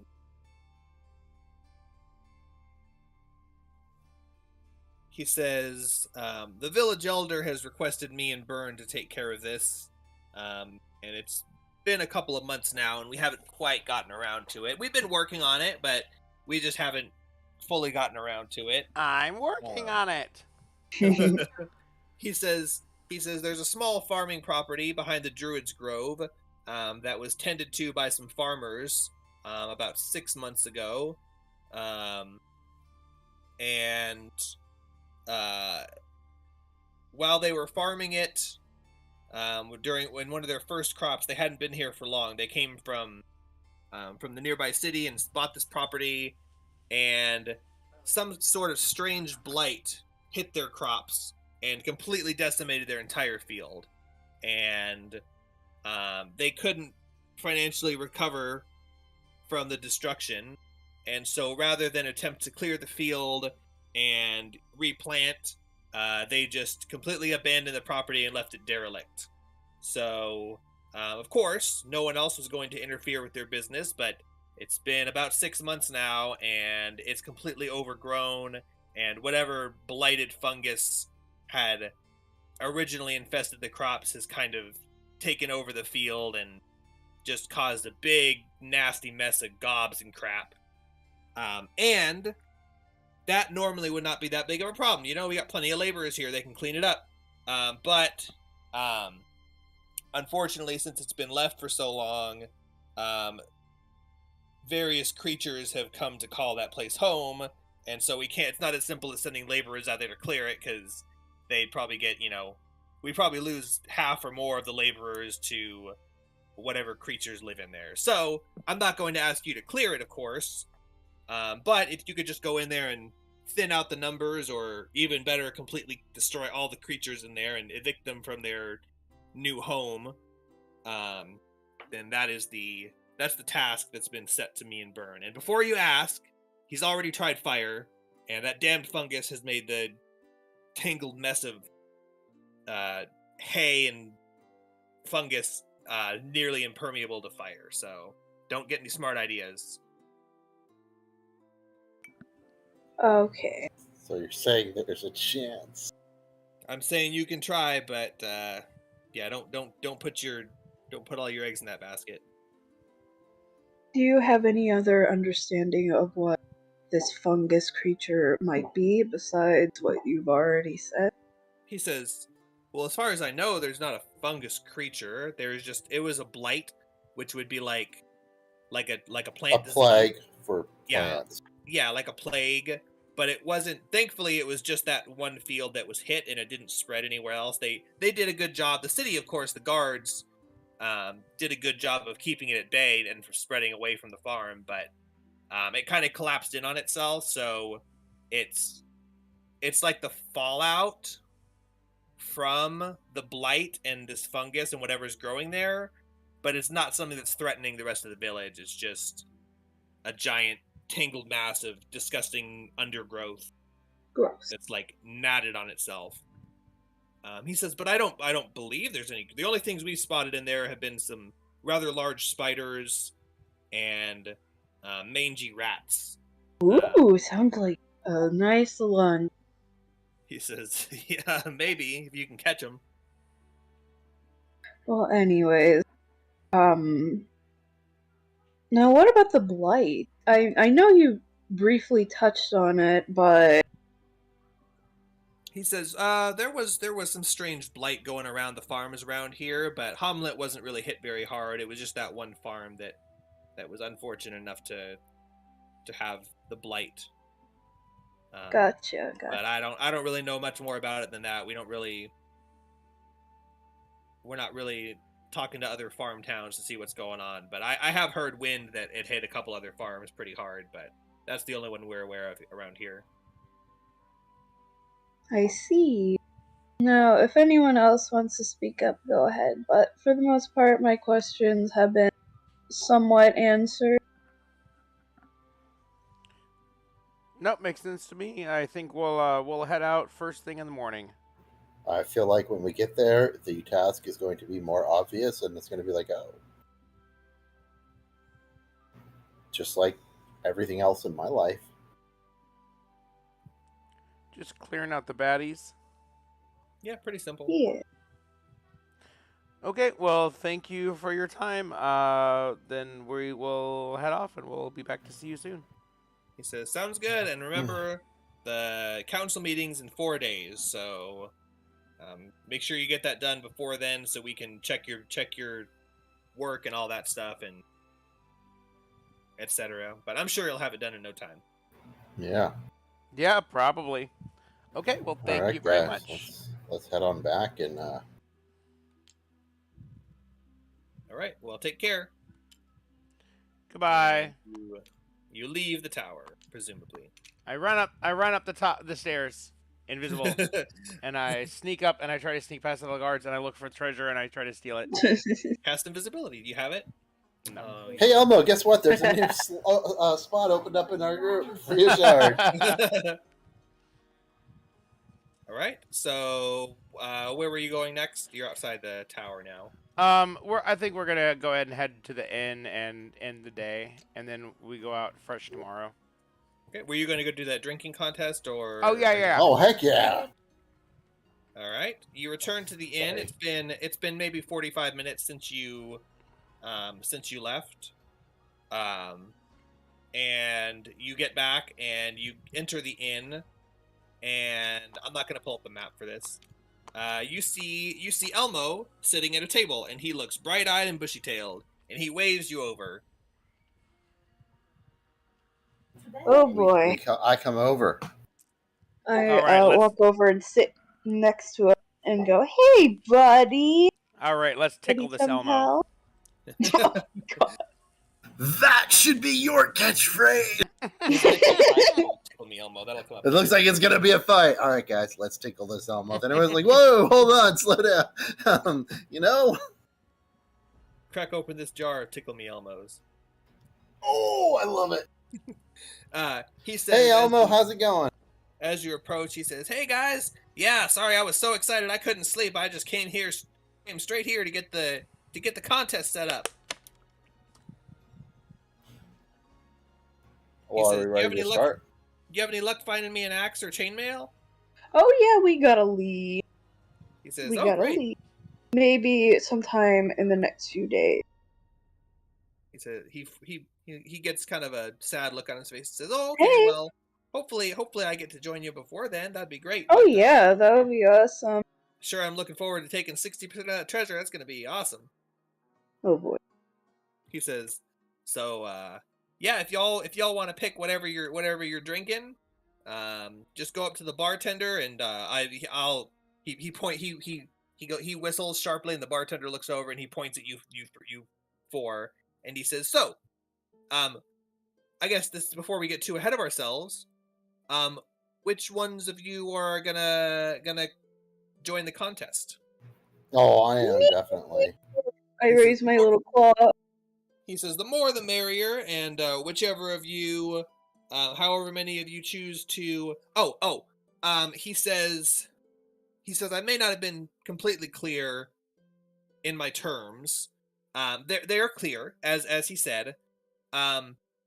If only one of you challenges him, it's all or nothing. If you drink him under the table, it's 60% or nothing. 60% if he wins, nothing if you win, which is a good thing.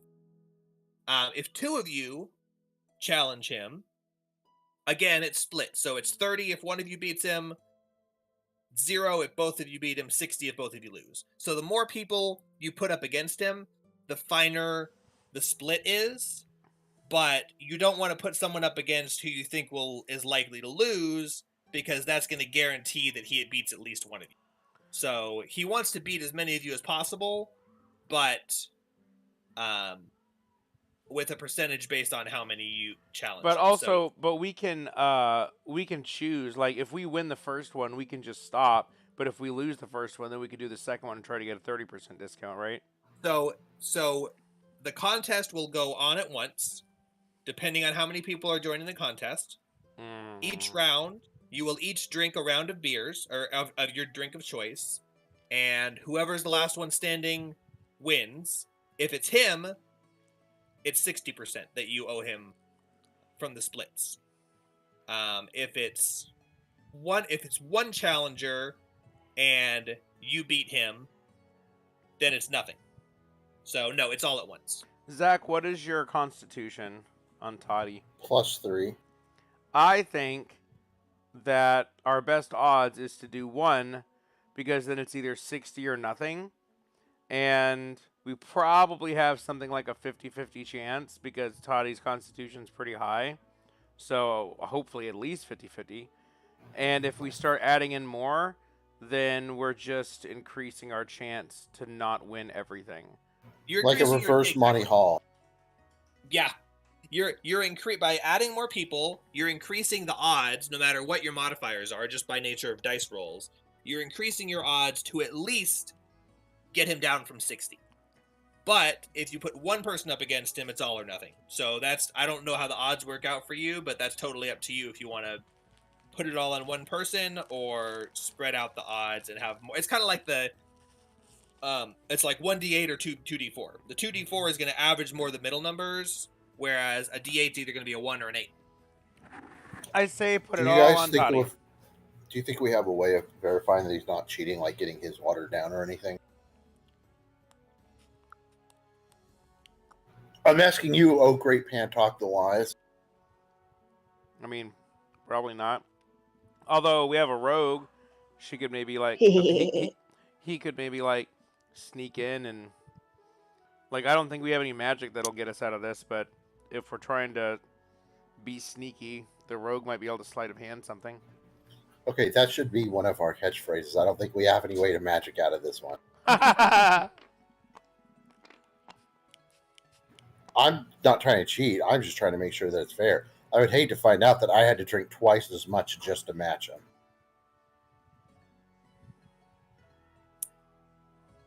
Justina could take Zone of Truth That might not be a bad idea. the next day. That's a bad idea.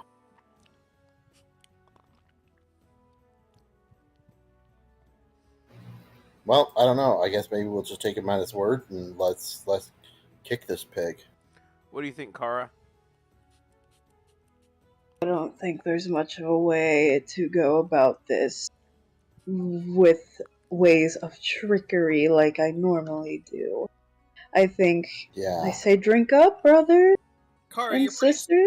Yes. smart about like tricking people into drinking things that aren't what they think they are. Make an intelligence check. Gotcha. That sounded way worse than it was meant. Yeah. Okay, let me roll. Wait. Natural one. Yeah, I'm not even I'm gonna not say- doing too good. You rolled it wrong. What? You rolled it wrong. How do you know that? No, I didn't. got a I one. just pressed R. Oh.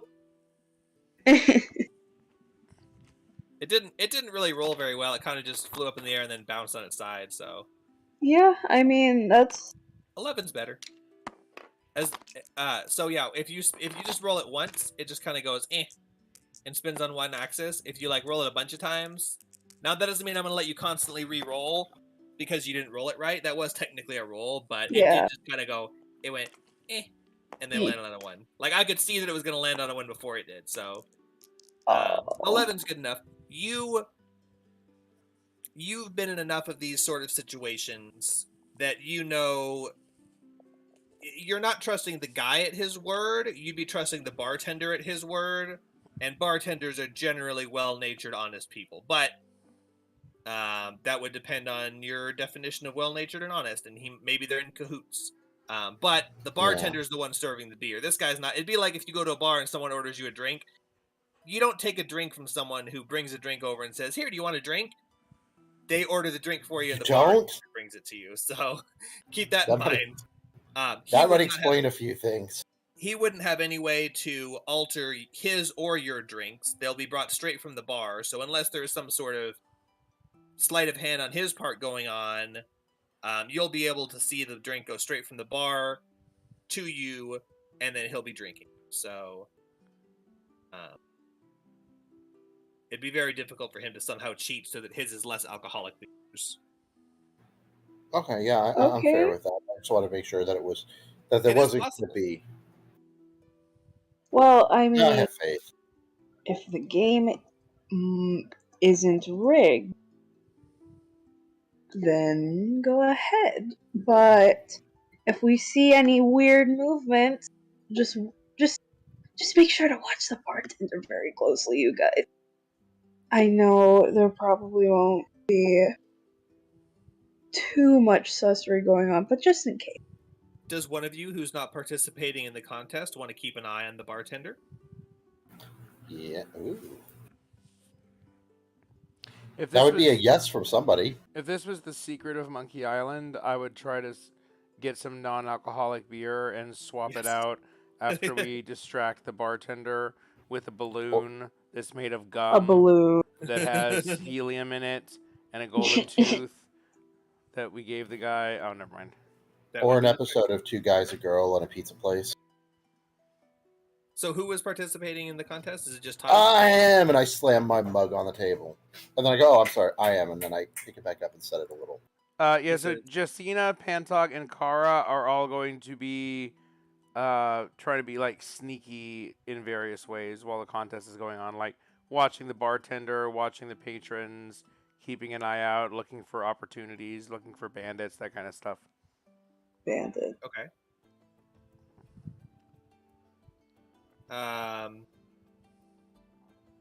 Okay.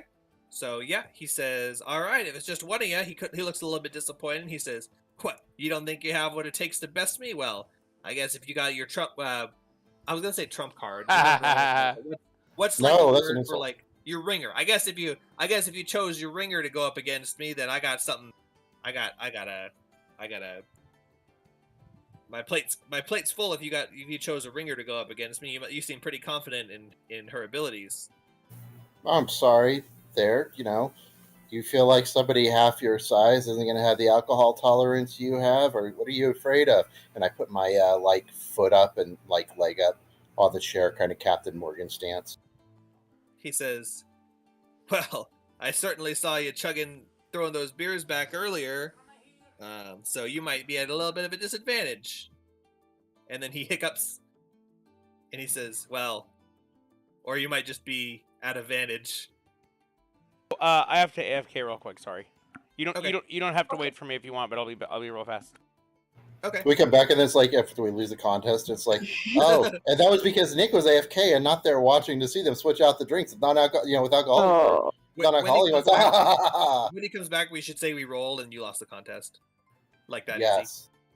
And you should do that. You should totally be like, well, unfortunately, he was cheating, but you weren't there to watch. No, that doesn't seem, because it's like, that wouldn't make sense, because then, of course we're going to wait for him if there was something his character... Yes, but it's just funnier. Fine, whatever. I don't know. I think he can hear us anyway, and he's not going to get tricked regardless. Oh, he's probably too stoned to know the difference. So are we starting or are we waiting on him? You can't say that on the stream. It was all in good fun, just a joke. Yeah. You guys, it was a joke. Guys, you gotta believe.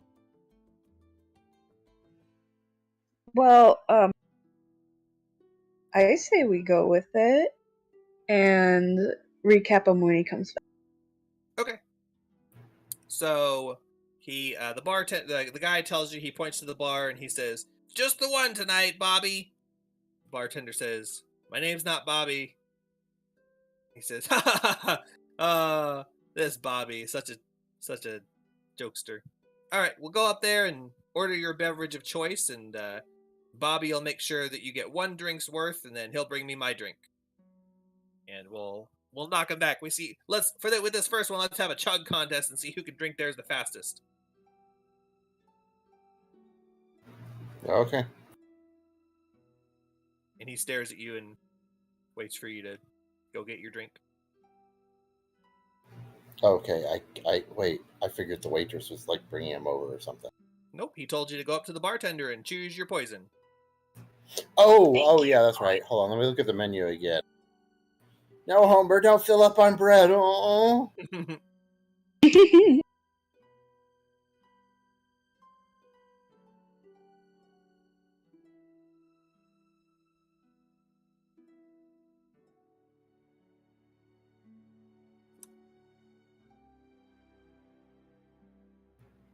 Yeah, let's get this over quickly. How's that furry Indian Emerald Pale for? Oh, that's the price. For Emerald Pale. Let's go for that. The bartender says, fine choice. You're going to drain his pockets one way or the other. And he pours you a mug of the Furiondian ale and slides it across. And it's got a...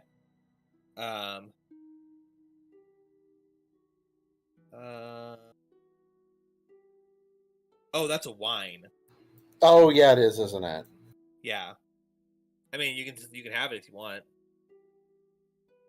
I didn't know I thought pale was an ale, not a wine. Sure thought it was too, but so should I pick a different one? You're welcome to pick whatever you want. It's just flavor at this point.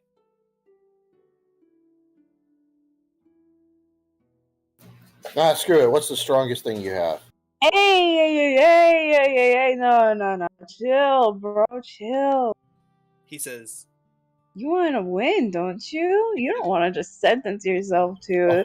Either way, I'm 60%. winning. I get to try what I want. he says, well, if it's strength you're looking for, you can take a shot of the Ulek elixir, and that stuff will knock you on your feet if you can hold it. Knock me on my feet. Interesting. Yep, that's what we're gonna do. The Ulek knock you on your elixir. feet. You're sitting down, you'll stand up, and he pours you a half a gill of alcohol, which is about 4 shots worth, and pours it in a small whiskey glass and slides it to you, and then pours a mug of ale and hands it to the waitress, who carries the ale over to Elmo, and Elmo beckons you over. Justina wants to make a perception check and carefully watch. Elmo beckons over his drinking contest partner.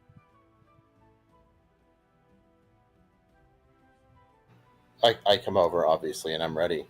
Okay, as you approach him, he looks a little bit disappointed. He says, "Oh, you got a small one there. I thought we were chugging on this first one." Oh well. I thought we ready? were chugging too. He says, "All right, well, thankfully that's not the contest, or you might have tricked me." And he says, "All right, bottoms up." And he grabs the mug and he drops a silver piece in the waitress's hand as a tip and winks at her. And she walks back to the bar, and he grabs the ale and he holds it up to toast you. I hold it up to toast him.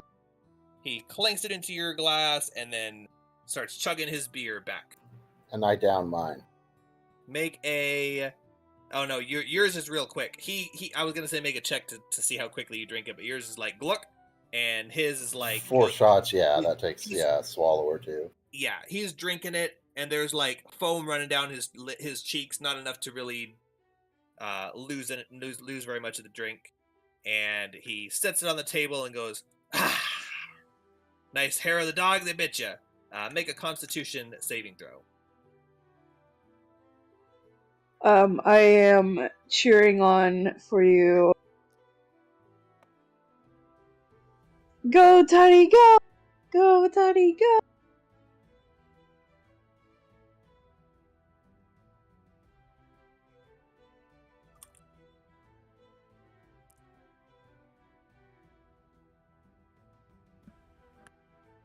Roll. I'm lost. Okay, there we are. Shake. 6. All right. Oh. He knocks back his drink and slams it on the table as little bits of foam bounce out of the cup, and he goes, "Ha!" And he blinks really, really slowly a couple of times and says, "Is the room spinning, or is it just me?" And to you, the room is also spinning. Evidently. That drink hit you rather hard. You weren't expecting it to be that strong. I mean, you knew it would be pretty strong, but you weren't expecting that. So you kind of feel your head float away for a second before it lands back on your head, and you And then shake it off. I kind of try to mimic him like he said, and I go, that sure pickles the tickle, Elmo. What?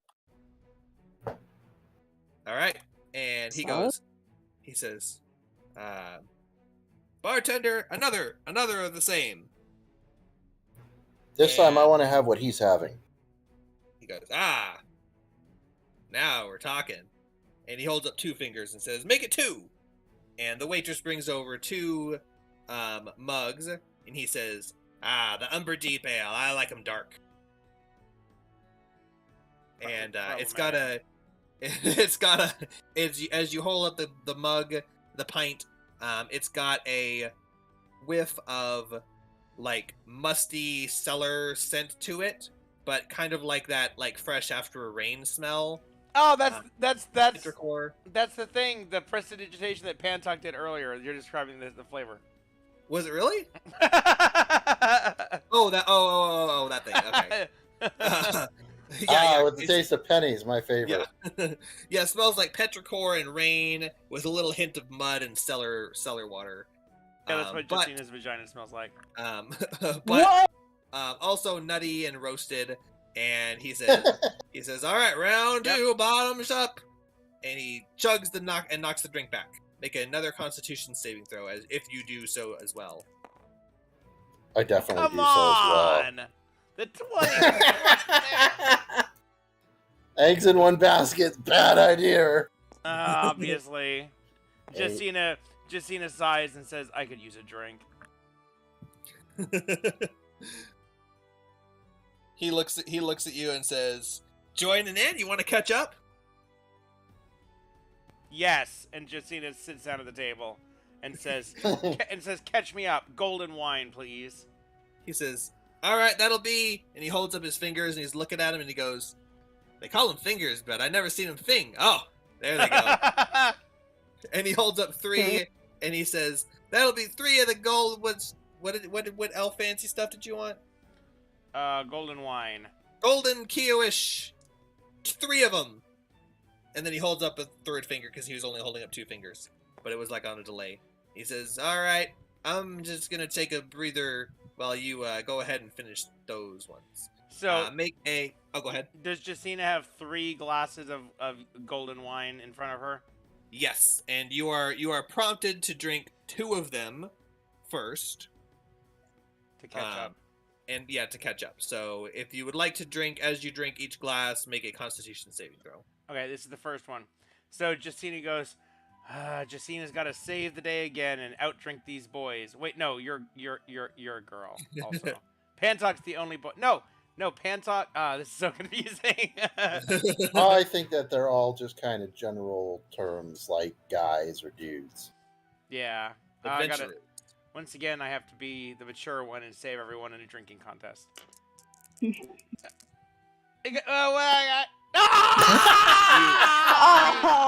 Oh! You swig the first glass of wine, and it wasn't that strong, but you did have those couple drinks earlier, and it kind of hit you a little bit harder than you expected.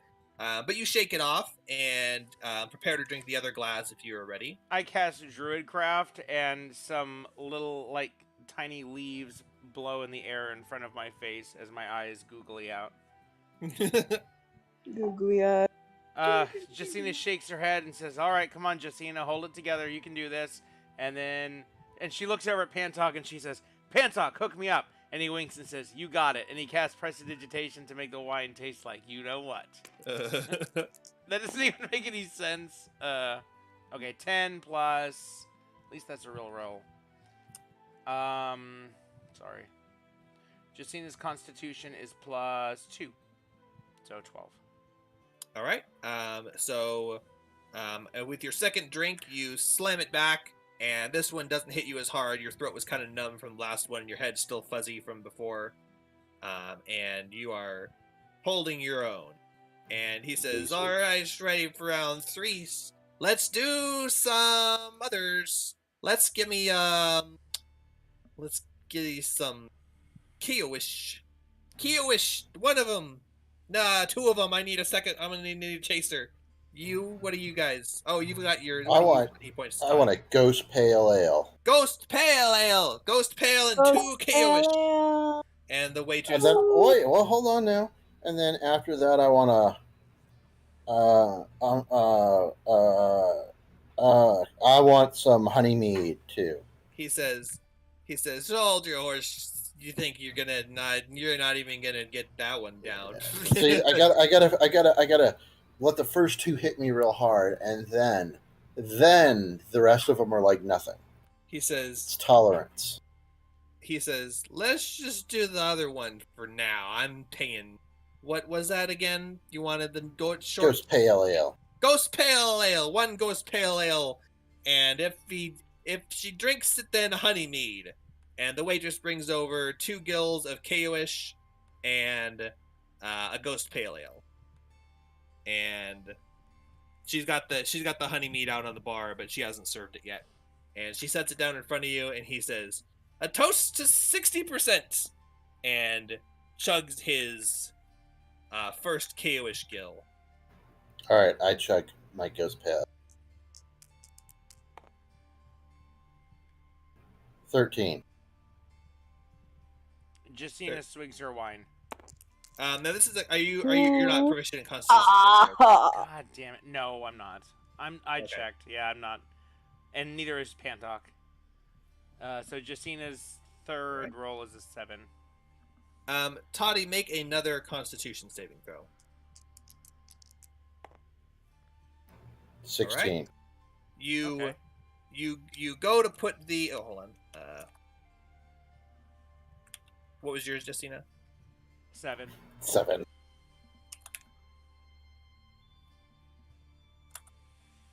Oh, I'll be right back. Real quick. Okay. Okay, Justina was 7. Toddy was 16. Yep. His. All right. He chugs his down and goes woo, and then grabs his other one and is about to drink it, but he's waiting for you guys, and he goes, and he looks and stares at you for a second as he sees what's about to happen. Toddy, your eyelids are starting to feel heavy, but you're successfully shaking off the tiredness. Unlike real life. If you knew the number of times I've fallen asleep at the wheel. No, if the DMV knew the number of times I've fallen asleep at the wheel, I would not have had a driver's license for a very long time. And Justina, that third one just kind of hits you about as strong as the first one, and you're like passing out in your chair, but you're still awake. When they measure the tread on my tires, they measure the wall's tread, not the actual tread. Because I'm always scraping up against those concrete pillars, medians and whatever. Is there even tread on the walls? No, not on mine. They're bald. They are bald and thin. No comment. He says he motions to the bartender and he says, "All right, bring the honey mead, I guess. And what are you having, little thing?" She says. No, yeah. She says, So you're paying, right? Yep. In that case, Ferendian Emerald Pale, please. He goes, a furry ale, and honey mead, and give me a fire amber. I'm feeling lucky tonight. And I feel like the fact that I have a rock inside of my mug that you haven't noticed yet should have increased my rolls by like +1 each time. Because I've got less liquid going in. As the when the bartender fills up your mug, they compensate for the volume difference. I figured. They bring it over in a measured thing, and they make sure the whole measure goes in your cup. So he orders the Valunan Fire Amber, which is 1 platinum piece each. and Justina orders the Furiondian Emerald Pale, and you got a Honey Hom Honey Mead, and she brings all 3 drinks over, and he says, "Alrighty, tops to bottoms up and ass up. That's the way we like to." And he downs his Valunan Fire Amber as flames lick the top of the bottle in little wisps. Both of you make wisdom saving throws. Justina? Yeah, Justina and Toddy make wisdom saving throws. Okay. 18. So as you go to touch the drink to your lips, your brain and your body and your stomach tells you, no, stop. Like, physically, you cannot. But 17. if you choose to, you may hammer past that innate urge to stop drinking and down another shot if you'd like. I don't even know what the urge to not drink is. I'm doing another one. All right, make a Constitution saving throw. 21. Ah, yeah. Like I said, the first 2, it's like when you're taking poison to build up your tolerance, survive.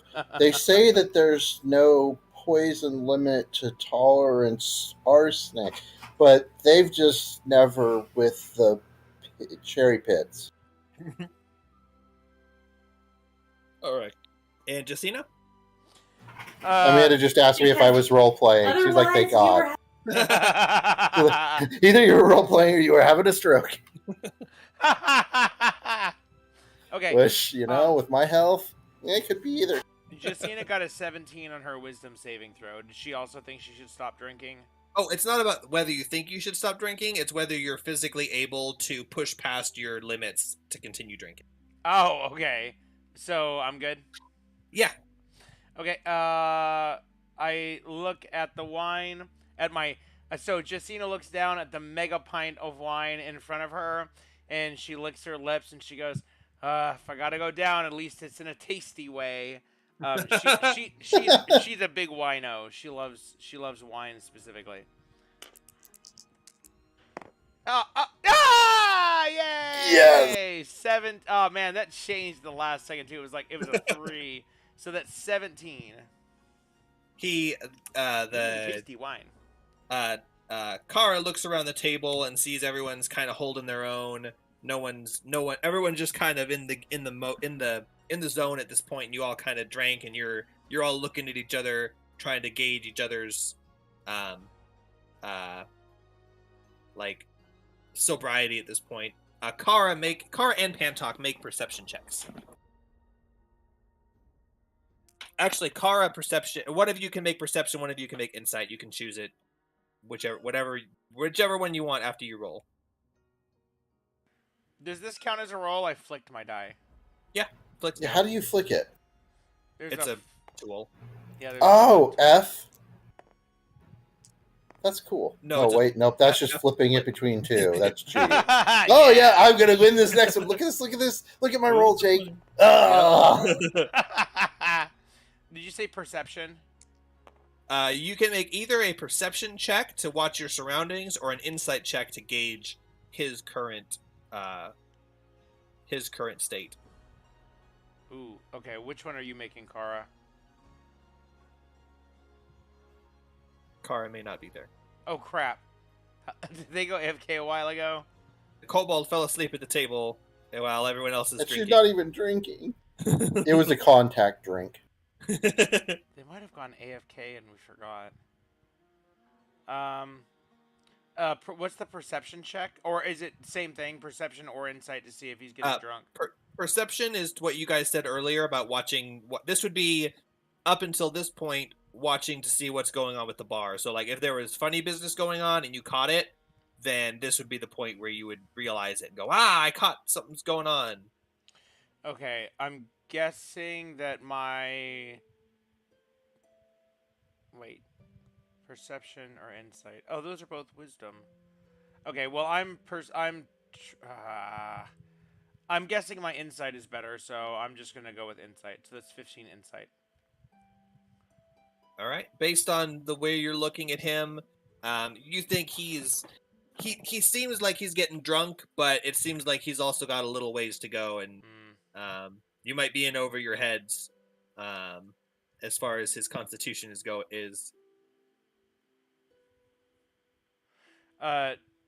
Justina glances over at Pantok and kind of makes eyes at him to see, like, does he see anything?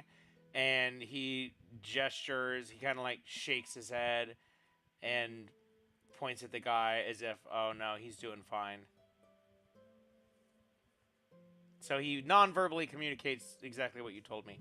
That makes sense. I'm gonna go check on Will. Okay.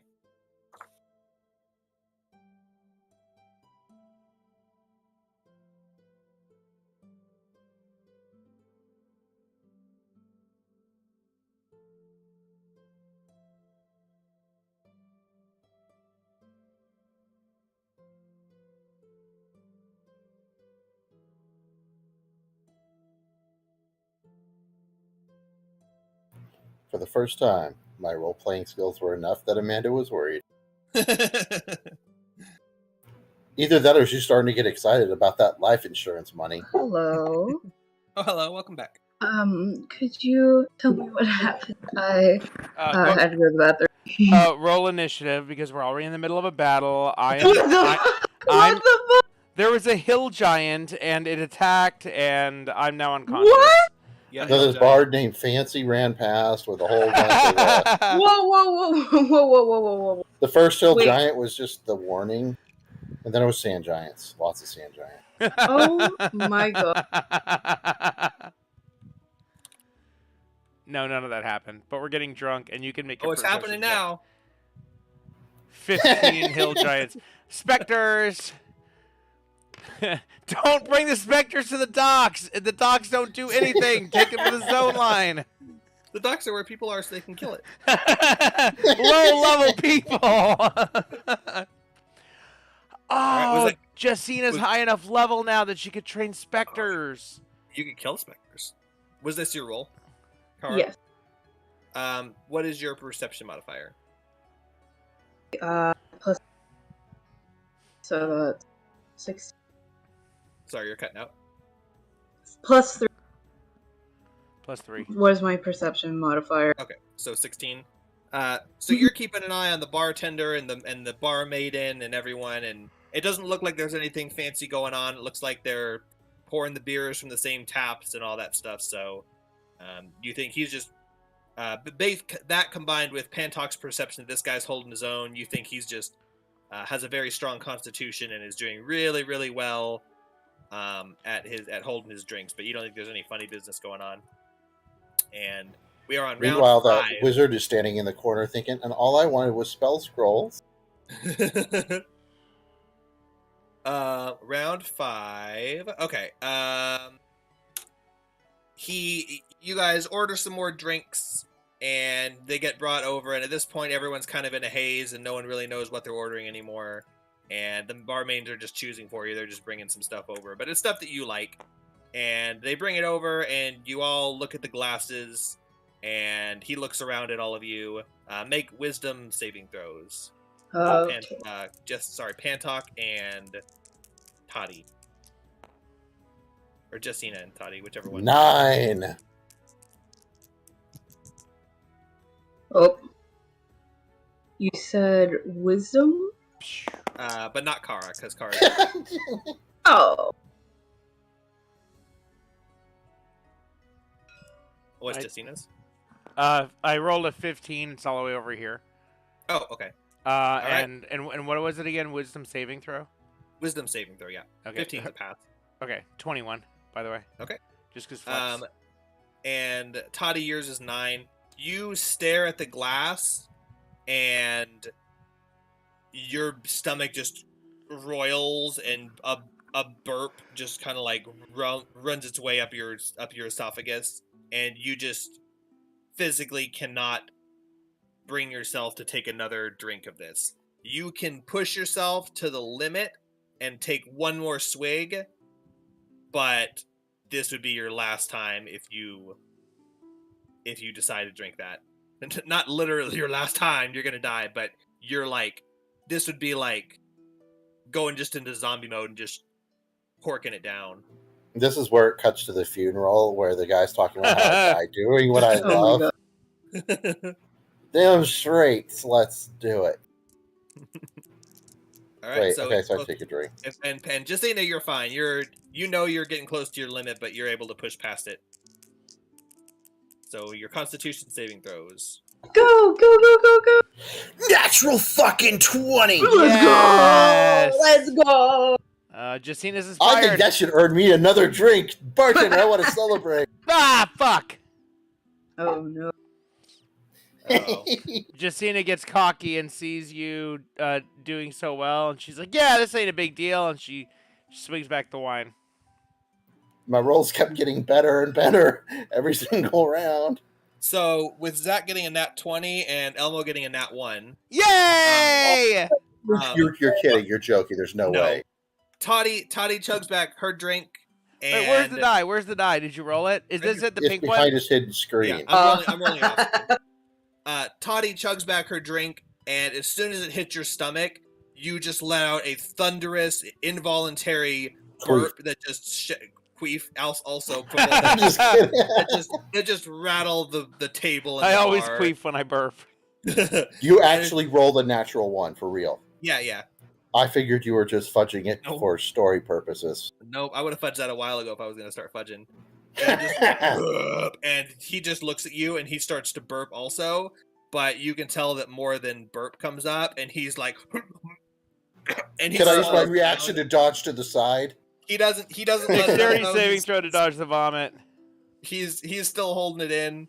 Hold on.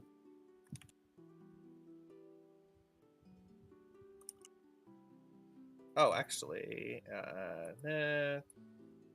By the way, Nick, this orange pixie stick was really good.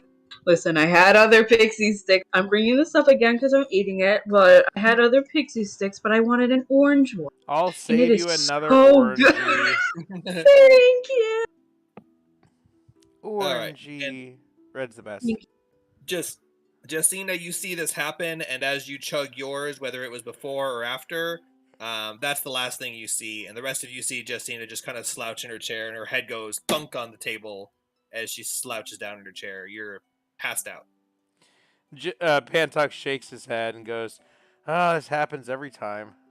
And Elmo goes, "Looks like I am winner." Oh, and he sees that Toddy is still there, and he goes, "One last one for the road." And he just holds up a hand and waves it, and the waitress brings over 2 shot glasses with a little fizzy Oh god. golden drink in it, and she sets it down. He says, "This is friendship," and holds it up to toast Toddy. I hold mine up to toast. He toasts and completely misses the glass, and then shrugs, and then chugs it back. I'm going to chug mine too. All right, you can, because you cleared some space with that burp, and you're able to attempt another roll without a wisdom save. Oh, fuck! I'm gonna pull out 5. the wild card here because I never applied it. Toddy, since you're such a heavy drinker, make that roll with advantage. You've been here before. And then use hero points if you lose again. All right, 15. Okay. So, a 15 is not a success at this point. The DC at this point is 20. It's been going up by 2 every round. Oh, But shit. you got a higher roll than he did. So as you both chug it, you're both kind of just staring into space, and his head goes thunk on the table, and the maiden comes over and raises your hand and says, "The winner," as your head goes thunk on the table. Oh man, you said I had the perfect line for when I finally passed out and won because I Oh, knew you can- that's how it was going to you- go. I don't remember the line now. Oh. And that's Oh. canon. Oh, I was going to yell shenanigans if he won, Okay, if he won. but I'm so drunk I yell shenanigans. All right, so the 3 of you are passed out, and we're left with Pantok, Kara, and the bar maiden. and she just starts kind of cleaning up after him, and she walks away. She grabs the mugs, except for Toddy's, which was hers, and cleans them and brings them to the back, and Pantok- leaves you alone for a moment. Pantok looks at Kara and shakes his head and says, Kara's just "Girls." laughing. He says, "It's like a sorority party up in here."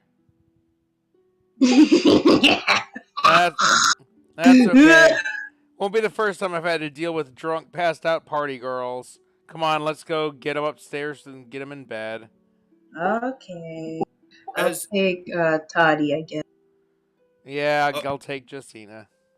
as you're doing that, and you're kind of trying to slump the people over you. The waitress comes back with a bucket, and she pours a bucket of ice water over Elmo's head, and he leaps out of his chair and goes, "Hey, I'm up!" And she grabs him by the arm, like under his shoulder, and helps lead him up the stairs. And he goes, "I won, you see? I won it. I won." And then she goes, "Yeah." Where did And they leave get the him there. ice? Huh? Where did they get the ice? Norway? The ice chest downstairs? And they get ice from how? Magic? Oh, yeah. Oh yeah. Shape water. Pantok turns My the wizard ice, dreams that conversation in her head because she's not as smart as she thinks she is. the ice that falls all over the floor. Pantok melts it into water and then back into ice and back into water and back into ice and back into water. with literally the cantrip that you have. Yeah, and he's like, it's not even a thing. And he's like snapping his fingers. Realistically, though, they did have ice. Maybe not like medieval times, No. but they would go to like frozen lakes during the winter, gather the ice Yeah. and keep it in giant ice cellars, and the ice in the center would keep through the summer months. So it's spring, so actually there would be plentiful ice. Maybe If not only the they middle- understood the principles of vacuums and physics. Oh yeah, They could have ice any time of the year, anytime they want. All Yep. they have to do is pump a refrigerator. lot of air. So yes, what were the results? Justina was out in the I think you guys all made it almost to the last round. And then round 6.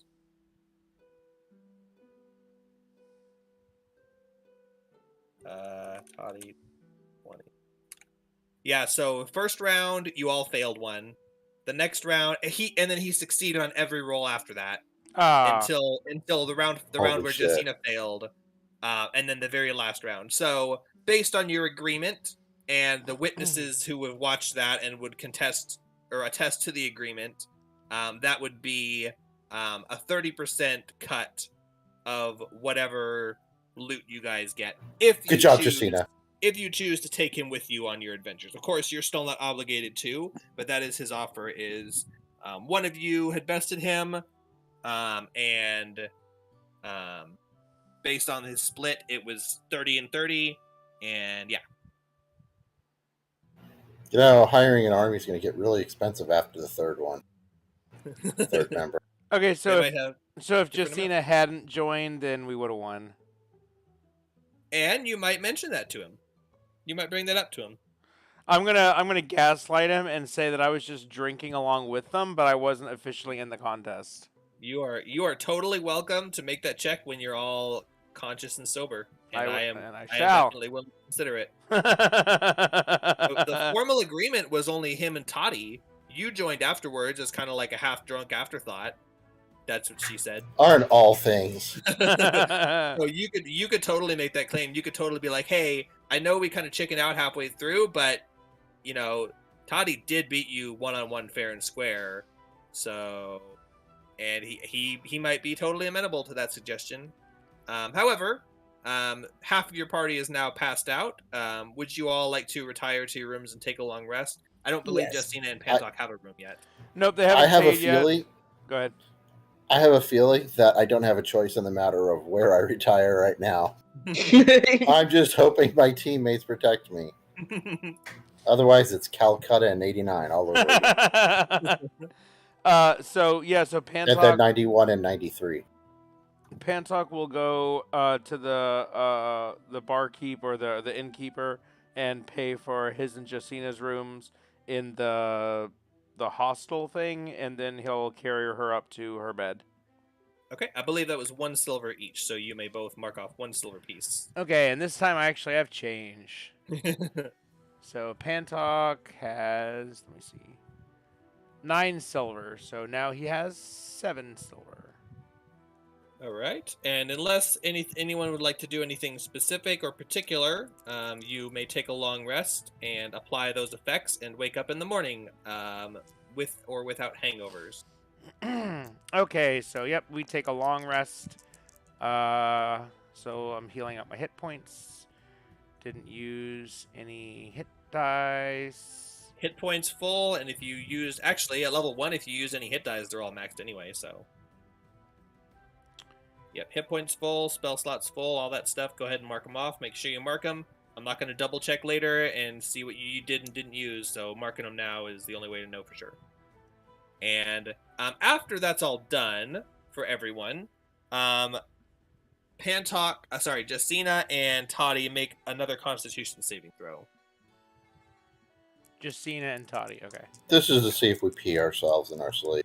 Oh no, see how hungover you are. Ooh! Two. Did you Alright. see that? It was a 13. It was- said and then it- 13, and then it rolled over onto 1. Yep, them's the Yeah, not physics. only do you have a hangover, you piss and shit yourself. You are both poisoned until further notice. Oh, Aw. Now, what else is new? It's not that bad. What's the poison condition? Disadvantage on everything. Oh, bummer. Attack rolls and ability checks. Yeah, that's a bit of a bummer. It'll be fine. that sucks. Maybe there's a way you can sober up. You might try checking with Elmo. He seemed to be pretty spry, and he seems to be a heavy drinker. That's why it's until further notice. So, but you wake up with throbbing headaches and a mighty hangover, and you can barely see straight. And what would you like to do? You are now awoken in I this would like to hospital. find the HP and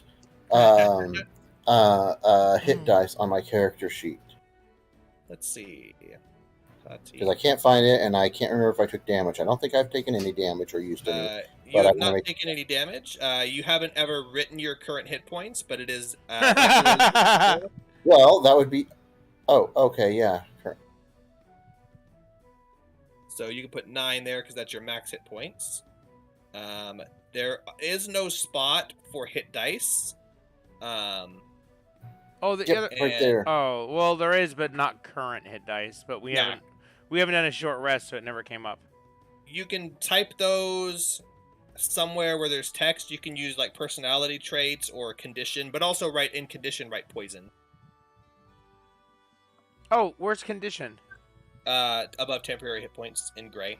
Yeah, just below hit points. Jeez, you don't even know where hit points are? So they have condition, but they don't have current hit dice. Like that's Yeah, stupid. I don't know why there's no current hit dice. There is a cell directly below the word hit dice. Where you can type. It's a little gray box. It's not actually a box that you're supposed to type in, but it's a blank cell that you can type in if you want. That might work. See what happens if you type there. Not that one, below that one. Yeah, there you go. Does it show up?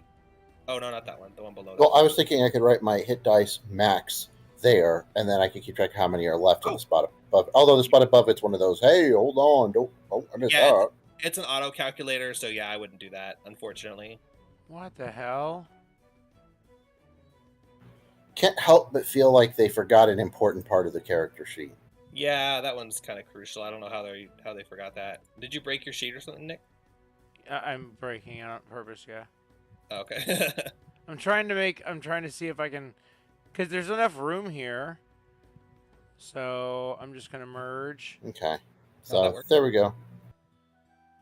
It's not good, but it's better than tracking it on like paper. Yeah, Look what I'm doing. I can't see the actual sheet. I just see a snapshot of it. It looks like you added another cell. Yeah. Oh, And that now I put works. 1. Now this doesn't handle different types of hit dice, but whatever. Yeah, we're not gonna go that far right now. The only other Uh, option would be to just, well, you can't change it. The thing is the 1d8, like it's reading it from your class. It's Yeah. calculating it. So you really need another spot. So they really just needed another box here where you can just type it in. So It should just have, since it auto calculates, it should say hit dice and how many your maximum is, and then you should be able to fill in the box your current hit dice. So Zach, what you can do on yours, if you select the box, at the top of the screen. He already got a thing there. We're not going to edit the sheet anymore than that. He did something. Okay, cool. Yeah, he just put it right below it. That's fine for now.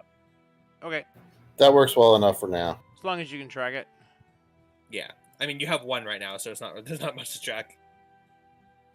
Oh yeah, also hero points would have totally been a good thing to use during that. So, I mean, Oh, I forgot those. you rolled Fuck. some really low numbers, and you're gonna wriggle your way out of it anyway. So, Nick forgot about suggested hero that at the end. points. He said if you fail it, use hero points.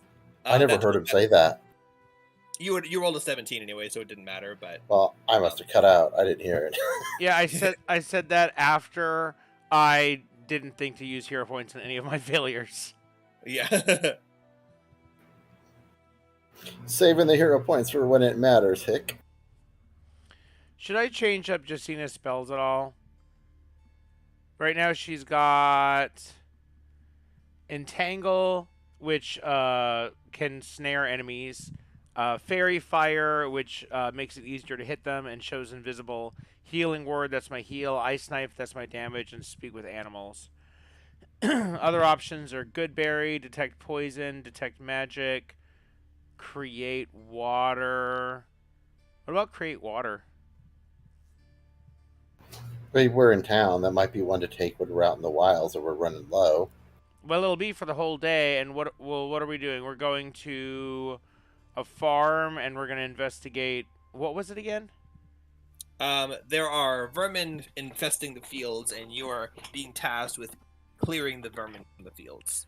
He told you there are definitely rats and spiders, but he wasn't sure what other creatures might have taken residence there. Maybe I should keep Speak with Animals then. Maybe we talk to the rats and convince them to leave nicely. Yeah, I see that happening. I've got Purify Food and Drink, Thunderwave, Jump, Long Strider, Fog Cloud. What does Beast Bond do? Beast Bond, the beast has to be friendly first, so that's not going to help. Okay, so I'm actually going to keep my spells the same because I might be able to use Speak like animals. Or Speak with animals. Walk with the animals, talk with the animals. Okay, we see and Pantok running on all fours going, woof, woof, woof. Justina and Pantok have all been healed up, and their spells are good to go. All Yeah, right, what would you like to do? Okay, so after we wake up in the morning, I think we should head on over to the farm. Yeah, sounds I'd good. like for someone to stop that damn bell that keeps ringing. Oh, yeah. Let's find that guy first. Oh my. Pantok says, "Oh, Justina, you and Toddy aren't looking so good. I'm going to go down to the barkeep and see if they've got any kind of hangover remedy." So Pantok approaches the counter and asks the innkeeper. Would I not have any hangover remedies by now?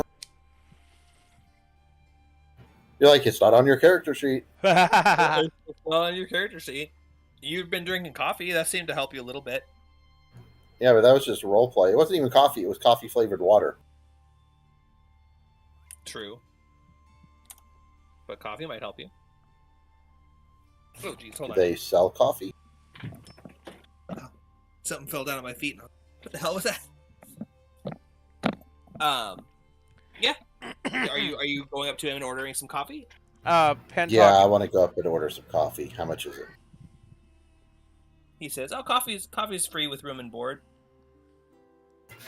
Then I would like some coffees, please. Coffees. He pours you two mugs of steaming hot coffee. Thanks. Pantok asks the innkeeper if they specifically have any sort of hangover remedies that are popular, perhaps with the heavy drinkers. He says, well, most of them just prefer to sleep it off. But if you're if you're needing to get up and going real quick, you could pop a Bezor. That's usually what the adventurers do after a long night of drinking. Like you mean like a Bezor, like the stone that forms in a goat's belly? Yeah. Somebody read Harry Potter when they wrote this thing before Harry Potter existed. Wait, what? All right, where do I get a Bezor or Bezor? I don't know how to pronounce it, honestly. He said, I don't know how you, Bezor, I think is how they say it in Harry Potter. Might be. I can't remember. It's been so long since I watched that one. He says, well, they're a little bit on the pricey side, being that they're consumable and all, but I think old Elmo's got a stash of them somewhere. He tends to get riled up in those drinking contests, and then the next day he usually seems to be just fine. So that's the only thing I could guess that he has.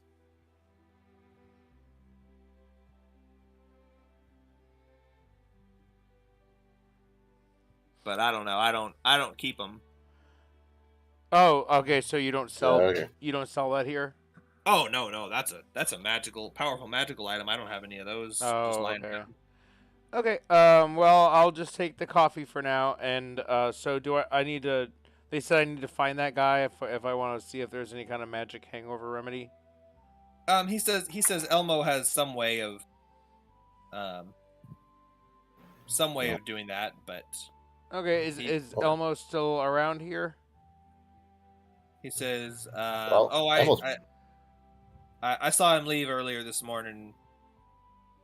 Shit. Okay. Do you know where he's going? He wasn't staying here. He just comes and day drinks. Well, Okay. I guess, guys, we should probably fill up our water skins and stuff and maybe grab some of that continental breakfast bread. Continental practice yeah. bread. Oh, hell yeah. As I'm drinking my coffee. Just If I had known that there was free coffee here, I wouldn't have gotten water and flavored it. Justine approaches the bar and slowly sips her coffee as well. Her and Pantog put some breakfast bread on their stomachs. All right, the sustenance and caffeine kind of numbs your hangover just a little bit, and when it comes time to need to make those checks, it will be determined at random whether you will behave as if you're poisoned, but not 100%. I was going to say it helps numb the effects, but not enough to actually do anything. Yeah, you still got a hangover, but you might be able to work through it with the caffeine and food on your stomach when push comes to shove. Okay. Hey, before we head off to the farm, do you want to go over to the militia houses and see if we can find Elmo, or we could even talk to Hroth and see if he knows anything about the hangover cure? You never know, somebody might have left a suit of chainmail just laying around. Yeah, maybe. Okay, so we're gonna go and see Hroth and see if Elmo's around. All right. And they go do. We go this way. We go this way. We go this way, and we go there. All right. You head down to Hroth's house, and you are standing in front of his house. Okay. Pantok walks up and knocks on the door. You knock on the door, and the woman answers it, and she says, "Oh, hello, it's you again. What can I help you with?" Oh, hey. So we were drinking at the bar with Elmo last night, and a couple of my friends overdid it a little bit. And I was just wondering if Elmo, I heard he might have some kind of a special hangover cure. I was wondering if we could get in on that at all. She says, "Oh, yes, he's such a drinker. He comes home several nights a week, loaded, and then passes out, and then wakes up with a hangover, and I think he usually goes to the church. He says it's to repent or confess, but I think he might just be having them cast poison on him. Poison cure. There's always some extra gold missing from the coffers whenever he gets back from the church, and I don't think he's making donations." Honestly, I'm thinking with as much as he spent in our drinks last night, that he could have just afforded his own battle axe. Yeah, no kidding. For real. All right, guys. Well, should we head on over to the church? I think I need to confess a few sins. Yeah, me too. Oh, protection from poison. So the cure poison. I don't have it. It's level 2. It's actually called protection from poison, but it also neutralizes poison. That would have been handy. Yeah, level 2 spell. Okay, so then we're gonna head over to the church, which is shit. Which is shit. I don't know where it is, but it's also shit. I think it's at right the up here. The very top. Yep, that one. All right, you head up to the church, and it is an elongated 2-story hall with 4 separate wings and double doors facing the street. Why do I feel like we're on a choo-choo?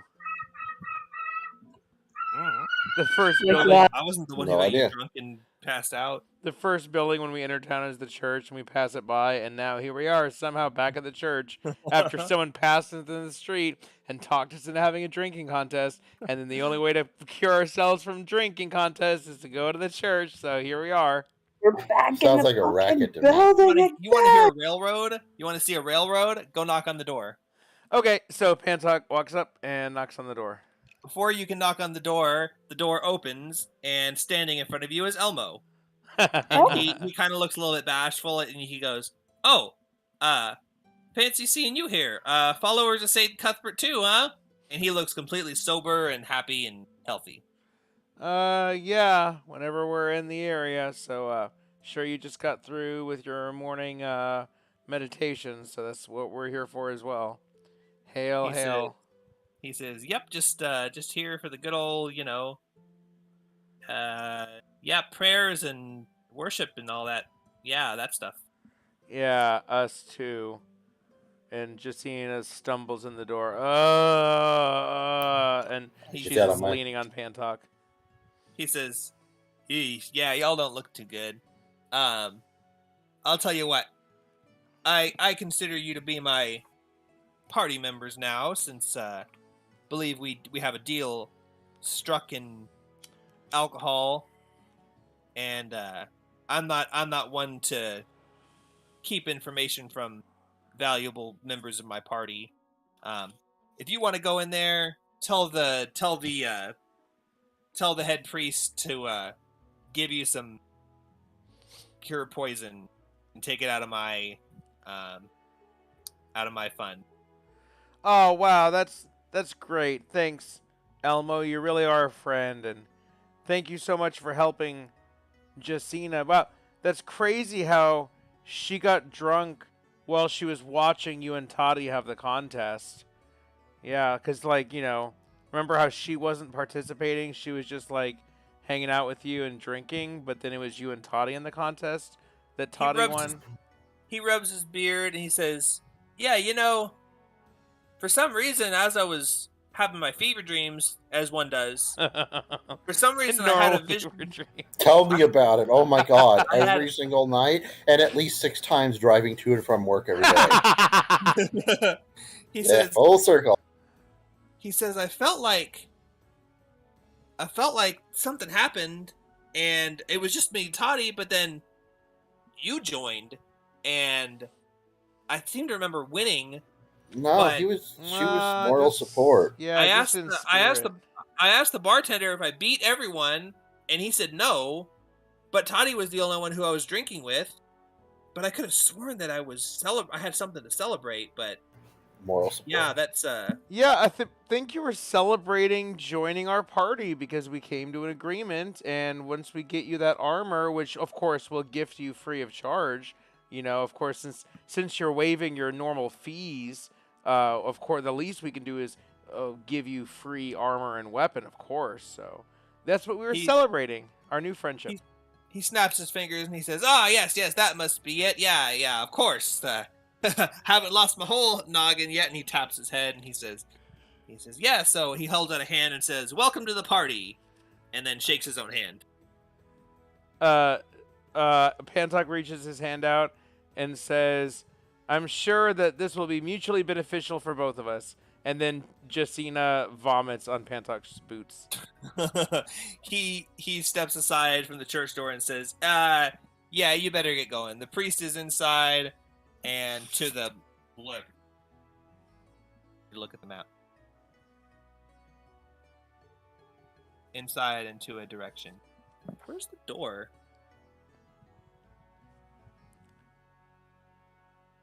Pantok wipes the vomit on his boot against some of the flowers nearby, and he kind of like ruins the flowers, stomping on them and trying to wipe his boot. So it looks like, based on this map, it looks like the door is actually here, Okay. which is weird based on this map. But this map might not be accurate to the actual real map. That could be. And then this is Yeah, like so- this is like a courtyard or something. Yeah, I mean, based on the main map.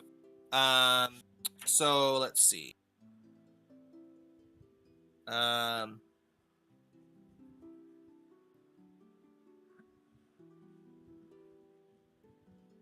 Fucking Gary Gygax maps are so confusing. Mm-mm.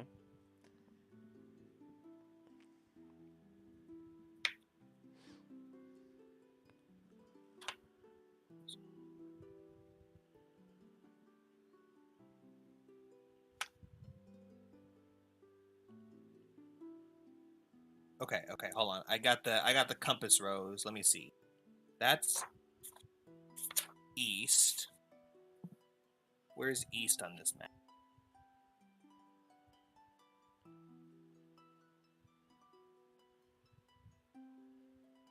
It's...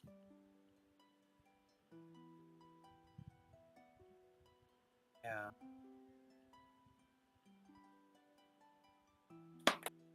I kind of want to just show you this map, but I can't get it on my computer, and I don't feel like that right now. Let's see. 4. Suddenly, that feels like a good place to stop.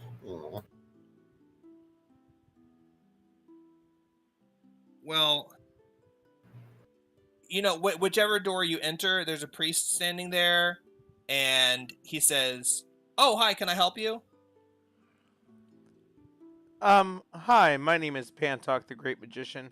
I'm here with my friend Kara, and Hello. there's these our two lady accomplices, Jacina and Toddy, have gone too far the way of the drink, and we've heard that you could provide some poison curing services. We spoke to a good friend of ours named Elmo who directed us here. He says, "Oh, yes, of course. I can certainly provide those services for a fee. Do you have your fee?" Oh, actually, Elmo said he could just take it out of his fund. Oh, yes, that does sound like something he would do. Come over here and let me bless you, my child. And he He casts protection from I poison walk over. on Toddy and Jacina. Yay! Oh, I feel so much better. Wow, this is why I don't drink. You are no longer poisoned, and for the next hour, you have advantage on saving throws against being poisoned and resistance to poison damage. So I'm cured. I don't have the poison anymore. Nope, you're cured, and you have protection from poison for 1 hour. Also, incidentally, what time did you guys wake up? Sunrise. 6 a.m. or whatever time. I was gonna say this calls for a celebration. Let's all go have a drink. Yeah, let's say 7 a.m. sunrise. So you went straight to the bar, and your mage armor is way gone. Was in at 7:30 a.m. Took you some time to walk around town and figure out where you were going, but 7:30 a.m. You have protection from poison until 8:30 a.m. And he says, "Was there any other business you had in here at the moment?" No. We no. are doing great. We are gonna go on our way now. Goodbye, and thank you so much for your blessing. Yeah, I He agree said- with Kara. I don't want to mess with the church any more than we have to. He says, "Oh, you're welcome, my child. Well, if you need any other clerical services or have any alms for the poor or would like some magical spell scrolls or um, would like to attend the service of Saint Cuthbert, please feel free to come back anytime." Oh, when are the services of St. Cuthbert?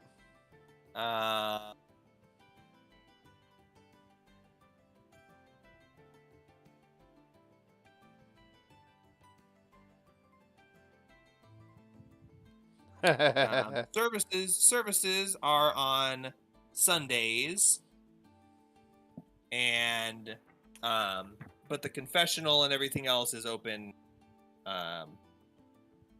during daylight hours. Okay, people- so always you- open, but your service is on Sundays. yeah, sometimes we'll have marriages, confirmations, baptisms, those kinds of things, but generally we have a sermon on Sunday evening.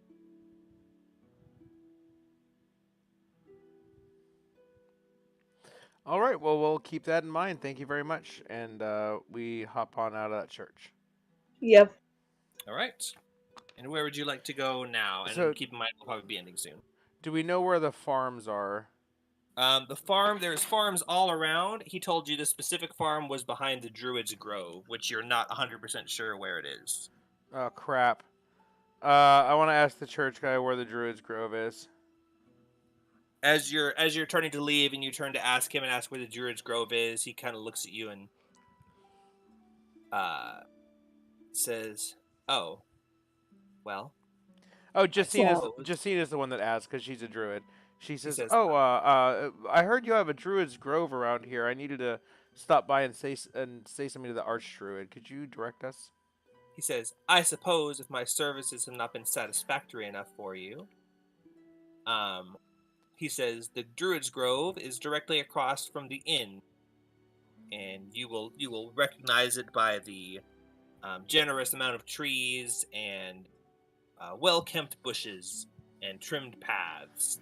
Speaking of well-kept bushes, Justina winks at Pantok, and he's like, "Shut up."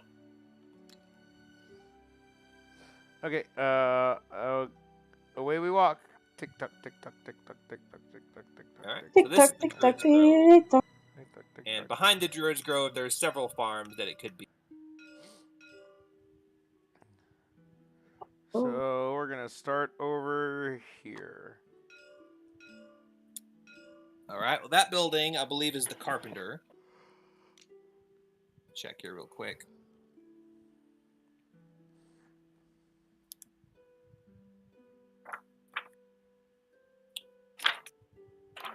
That one is, yeah, that is the Carpenter. Behind it is a farm field that looks like it's filled with various vegetables and things like that, but nothing suspicious or strange looking. And This is there's some hedgerows separating the different farms that kind of, are there any bustles? Are there any bustles in the hedgerows? I don't know what those are. I'm assuming it's a song. It is a song. the song. Oh, okay. No kidding.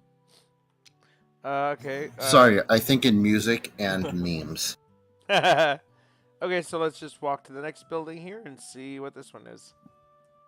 Well, that building is next to the exact same farm, Okay, so yeah, Um, same farm.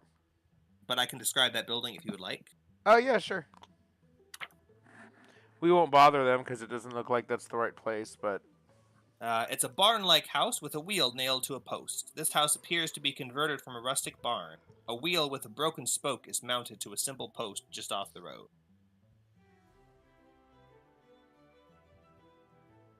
And yes, there are several farms and outbuildings behind the Druid's Grove. okay, we go to the next one. You're just going to random buildings, or are you going to farms? Oh, is this not a farm? What are these? Are farms? Oh, but Those are I buildings. thought you have to go to like a farmhouse or something. Nope, there's farm fields out in the middle of the field. So okay, Can you? So I know that we're supposed to be clearing out vermin from a farm. So I thought we were looking for like a farmhouse to like talk to Nope. someone. Can you recap Nope. that part of what we're doing?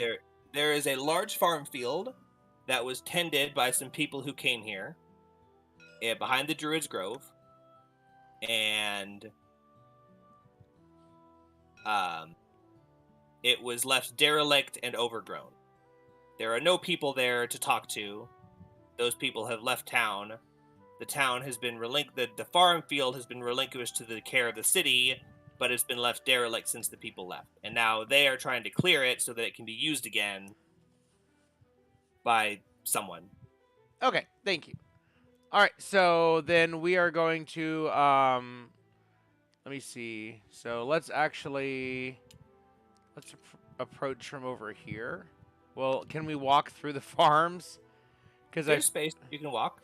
Okay. Your character's right here. You can walk on the edges or over here. Okay, so Yeah. we're gonna walk here along the edge to this point, and then it's probably either this one or this one. Or so. Looking at it, can we see anything overgrown? This field that you walk through seems like it's mostly grains of some kind.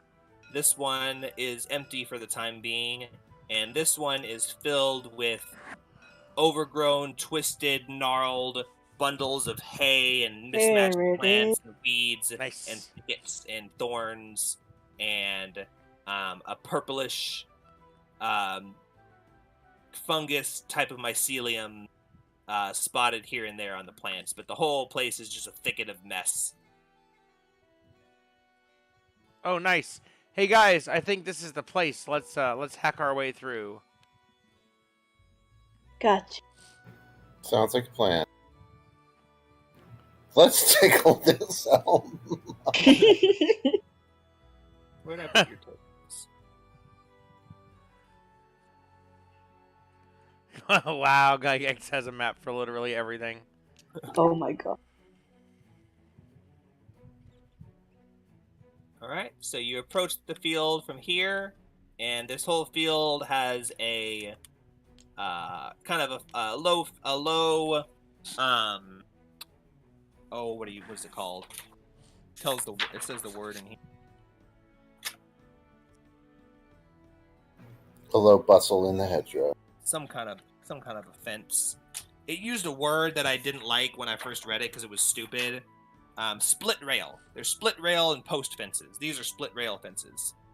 Ooh. So the farm is kind of surrounded by these split rail fences, and inside is just a tangled mass of weeds, and it looks like maybe a wheat crop or some corn or some kind of a tall plant that are just completely toppled over, and there's weeds and stuff. It's just a mess. Definitely difficult terrain.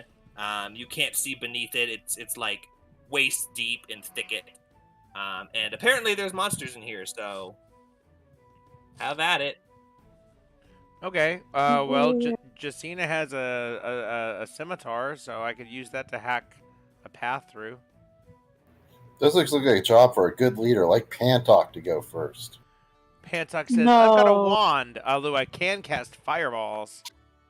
But fireballs aren't working on that. Remember, you can't just burn the fungies. Oh, you can burn the monsters. You just can't but you can't burn the whole field down and just hope that it's cleared.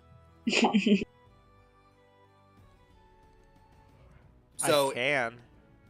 you can try. They said they've tried, and Burn's a pretty powerful wizard. Okay, so Jacina is recommending hacking through it with her scimitar. I see no problem with that. Kara sees no problem with that. I'm betting we could challenge the field to a drinking contest. Okay, Alright, so so you're- Jacina's going to go first, and she's going to find a good opening, whatever looks like a good opening in the field, and start hacking her way in. All right, and to what end? What are you attempting to accomplish at this point? Well, there's supposed to be monsters in the field, so I'm trying to hack my way into it to see what's going on. Are you searching for monsters, or are you just trying to tromp straight through it? I guess both. I mean, I'm cutting a path through, to look for the vermin that I'm supposed to be eradicating. Okay. So yeah, we're are looking you- for the monsters. What is the rest of your party doing? Are they just following closely behind you? Yeah, Yes, but I'm keeping an going active to be- lookout. Okay, I'm gonna be right behind You are- Justina. Anyone who is searching for creatures would be keeping an active lookout, since that's kind of what you're doing. Well, okay. Well, I figured I was just covering our bases since Jacita's hacking away. She might not be paying as much attention or something. I don't know.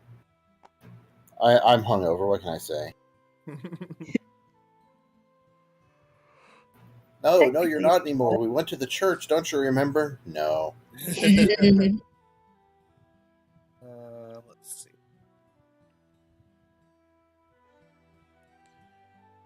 This is when beast sense would be helpful. Oh yeah. Damn, that would be nice. No, but no, we don't need to worry about finding them because once we find them, that you can talk to them. Oh yeah, because talking always will work. Yep, that's why there are so few wars today because everybody can talk about it. Yeah, that's All why right. now that we have such good communication, there's no more wars. Mutually assured destruction has nothing to do with it. Oh wait, no, we do have wars. So if you're slowly searching through and staying clustered close together, Yes. Justina, the one who's actively searching, make a perception check. Oh, you see, that's what I meant. I was going to be doing. I was actively searching. You're actively following in the footsteps of the path that she's hacking, but you can't really do much searching when you're just following Well, the trail path. that's Way being you fed. phrased that sounded a little bit too religious for my likes. Here, I'll roll Following the path. Jake saw what I was doing. a 9. And what is your perception? Come on. Okay, fine. It's probably better than what I would have actually rolled. Perception is actually +6 on Justina, so that's going to be a 15. Did you see what I was doing though? So I had it on 20. Look, if you just flip it, it goes back and forth. But look, if you flip it a bunch, it actually will just start to roll. But I don't know how random that is. I don't know. I just saw you doing what looked like a rotation, and then it landed on a 20. So Yeah, the so 20 you was hack- definitely fake. The 20 was fake. You hack I did not through- cheat earlier. You saw. I shake the shit out of that die. You hack through, and you get maybe a couple of dozen feet in, and you have found nothing. You have made some progress. And you look out and see the massive field before you, and you realize what a difficult search it would be if you're searching one single area at a time. This field is fucking huge. There's no way. Do I see any animals? No. That's what you're looking for, and so far you have not found any animals. It is a huge mass of thickets and weeds, and it's like going in the creek behind our house during the summer when there's lots of stuff overgrown. You're trying to find a snake and a rat. They're in there, but it's a pretty big area to search. Well, I mean, Pantalk could summon a fire elemental and have it start helping chop away at stuff. Your party can help chop away at stuff. You Yeah, have 4 party members. Ooh. we could like each Plant. take. You don't Like- necessarily have to chop away at stuff. Oh, Yeah, Justina has a hand axe. She could pass that to someone to help chop. I'll I feel jump. like a druid cutting I'll jump. through overgrowth is a perfect representation or metaphor for today's industrial climate and global climate change. Justina passes her hand axe to Pantalk, and now he's searching separately. Oh, I wanna chop. Well, I can chop. Well, You can Alright, use so your little Justina's- daggers or something. Just- yeah, Justina's- I mean, it'll help. You don't necessarily Somewhat. need to chop anything. I mean, there's room for you to step. It's just slow going. You can search a thing without destroying it. Yeah, it's difficult terrain, so we actually can just walk through the field.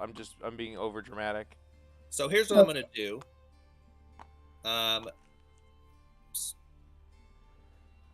Apply. The field is divided into 4 quadrants. We each take a quadrant and And if- search. Anyone who would like to search can pick a quadrant and search it. And if you want to do one person at a time, you can do it like that if you want.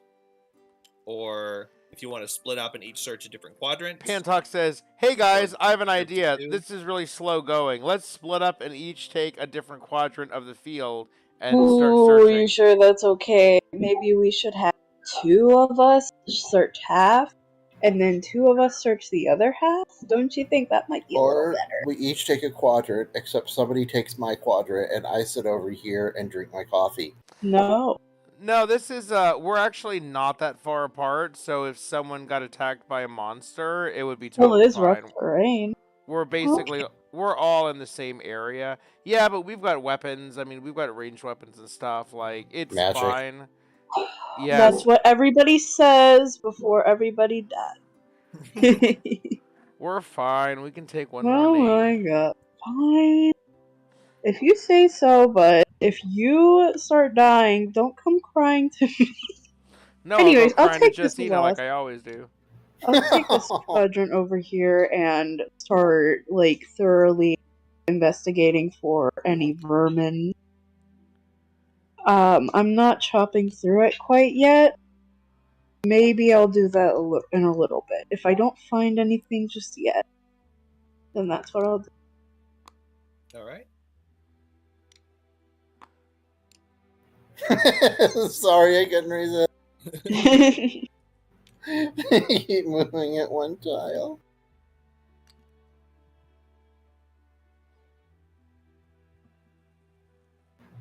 You took away my click privileges. Yep. All right. Yeah, So, fine. Aw, this is is everyone fine. where they would like to be for your searching in the quadrant? I have positioned you Yes. within your quadrant. Yes. Okay. If everyone would like to all search 4 separate quadrants as you are currently positioned, everyone make a perception check. Okay.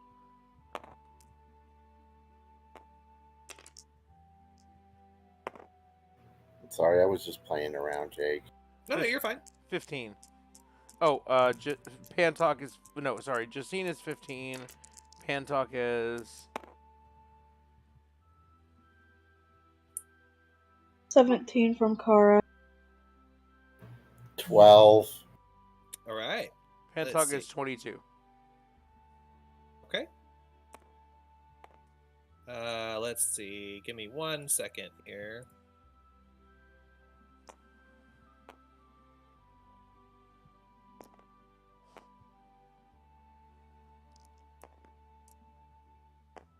Okay. Oh, okay. This is gonna be interesting. Yay me. Okay. Da, da, da.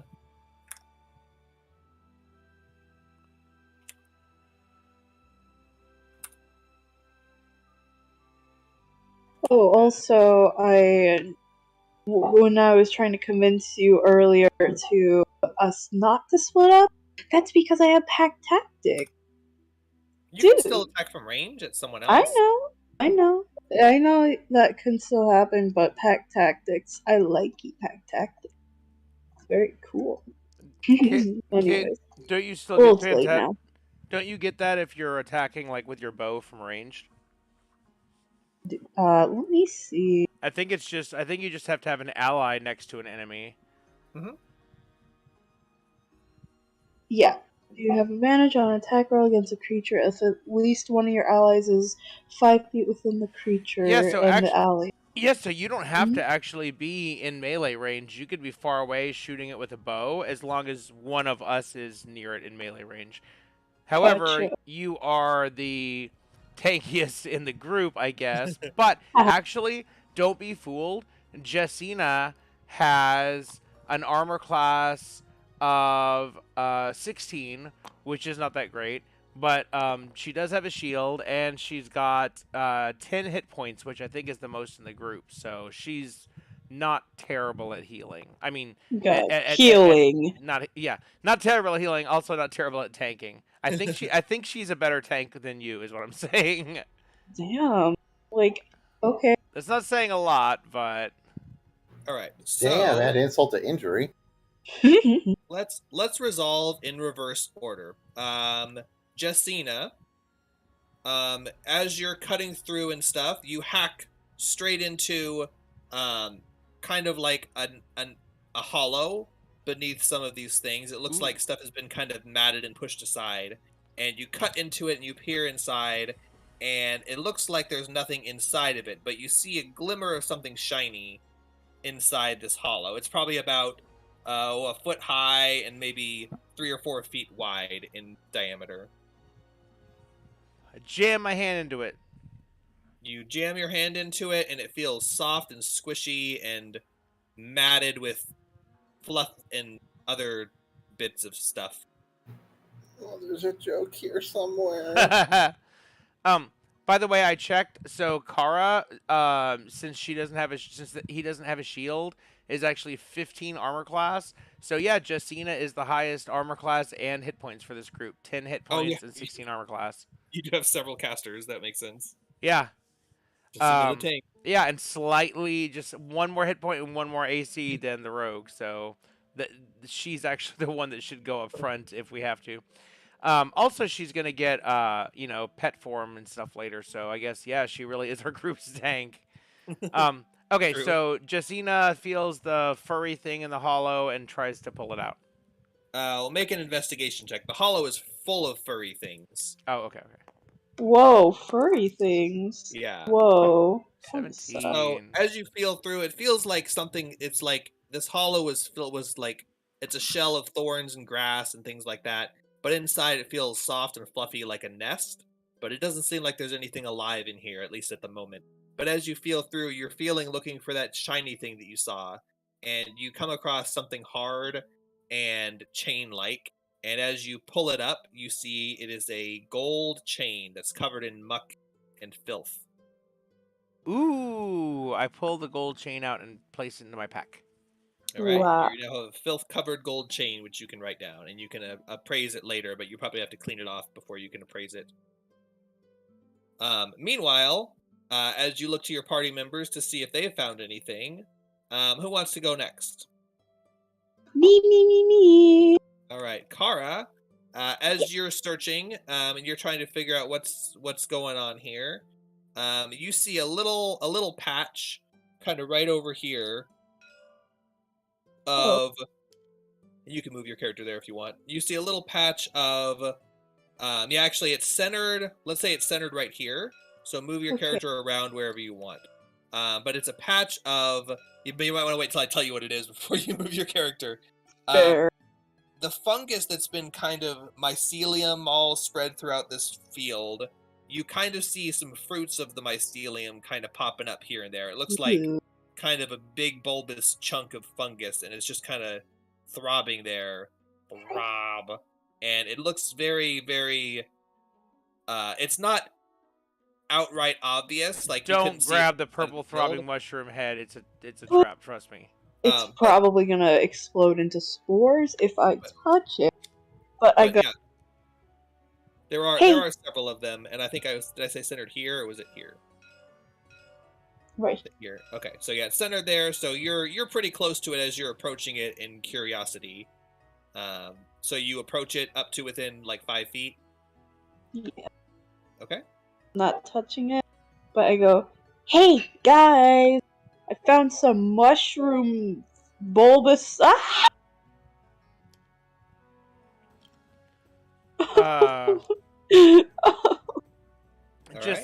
Jessina says, "Oh, cool! I found a gold chain." And she puts it around. All her I neck. got was a rock.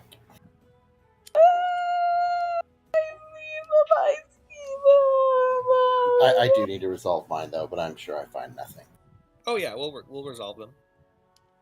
So as you start to investigate the fungus in front of you, some tendrils lash out from behind you and start to whip you. But we'll resolve everyone else before we resolve that. Do you want to do potties next? I scream.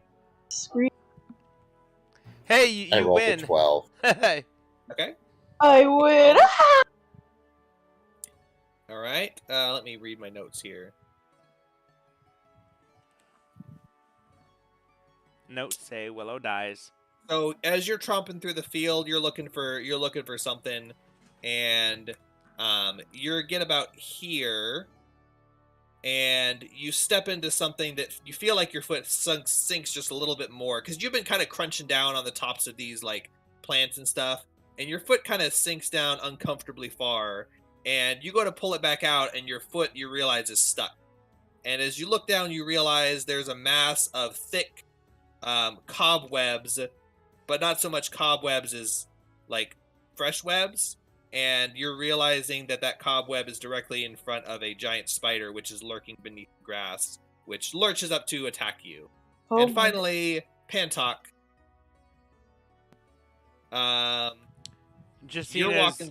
Justina's admiring her gold necklace she found, by the way.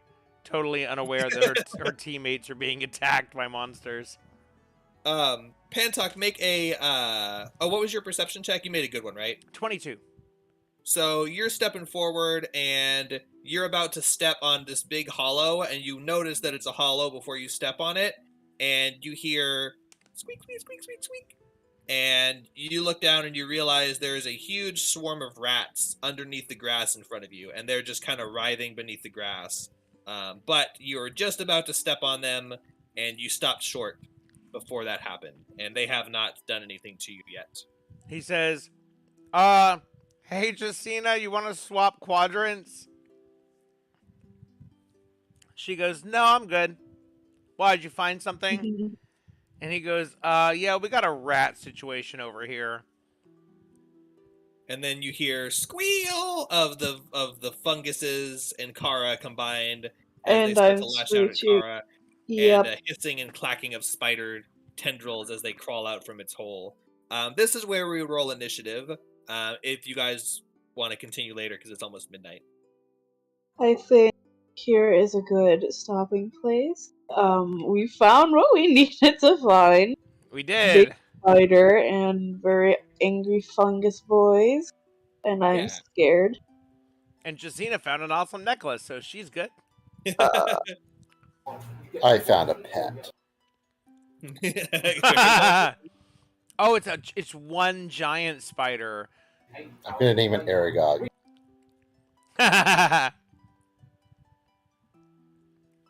Pantok's gonna try to get Justina to talk to these rats and ask them nicely to go away.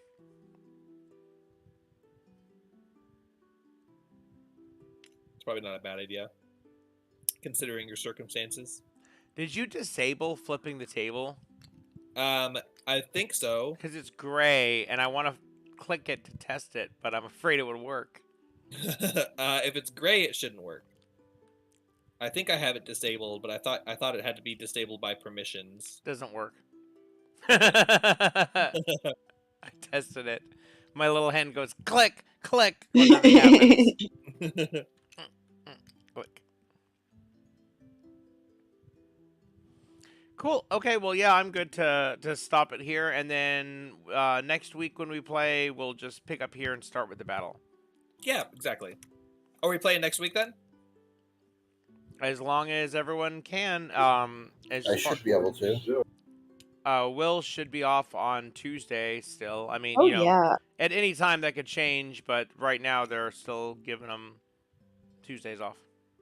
I have basically all Tuesdays off except for 1 week sometime this month. I'm pretty sure that's the week after this. No, next. Although, yeah. Mostly have Tuesdays off, so we. Okay, we'll just assume Tuesdays unless something changes, but Yeah. as long as you give us notice, that should be fine. Okay. And yeah, we'll plan on your game.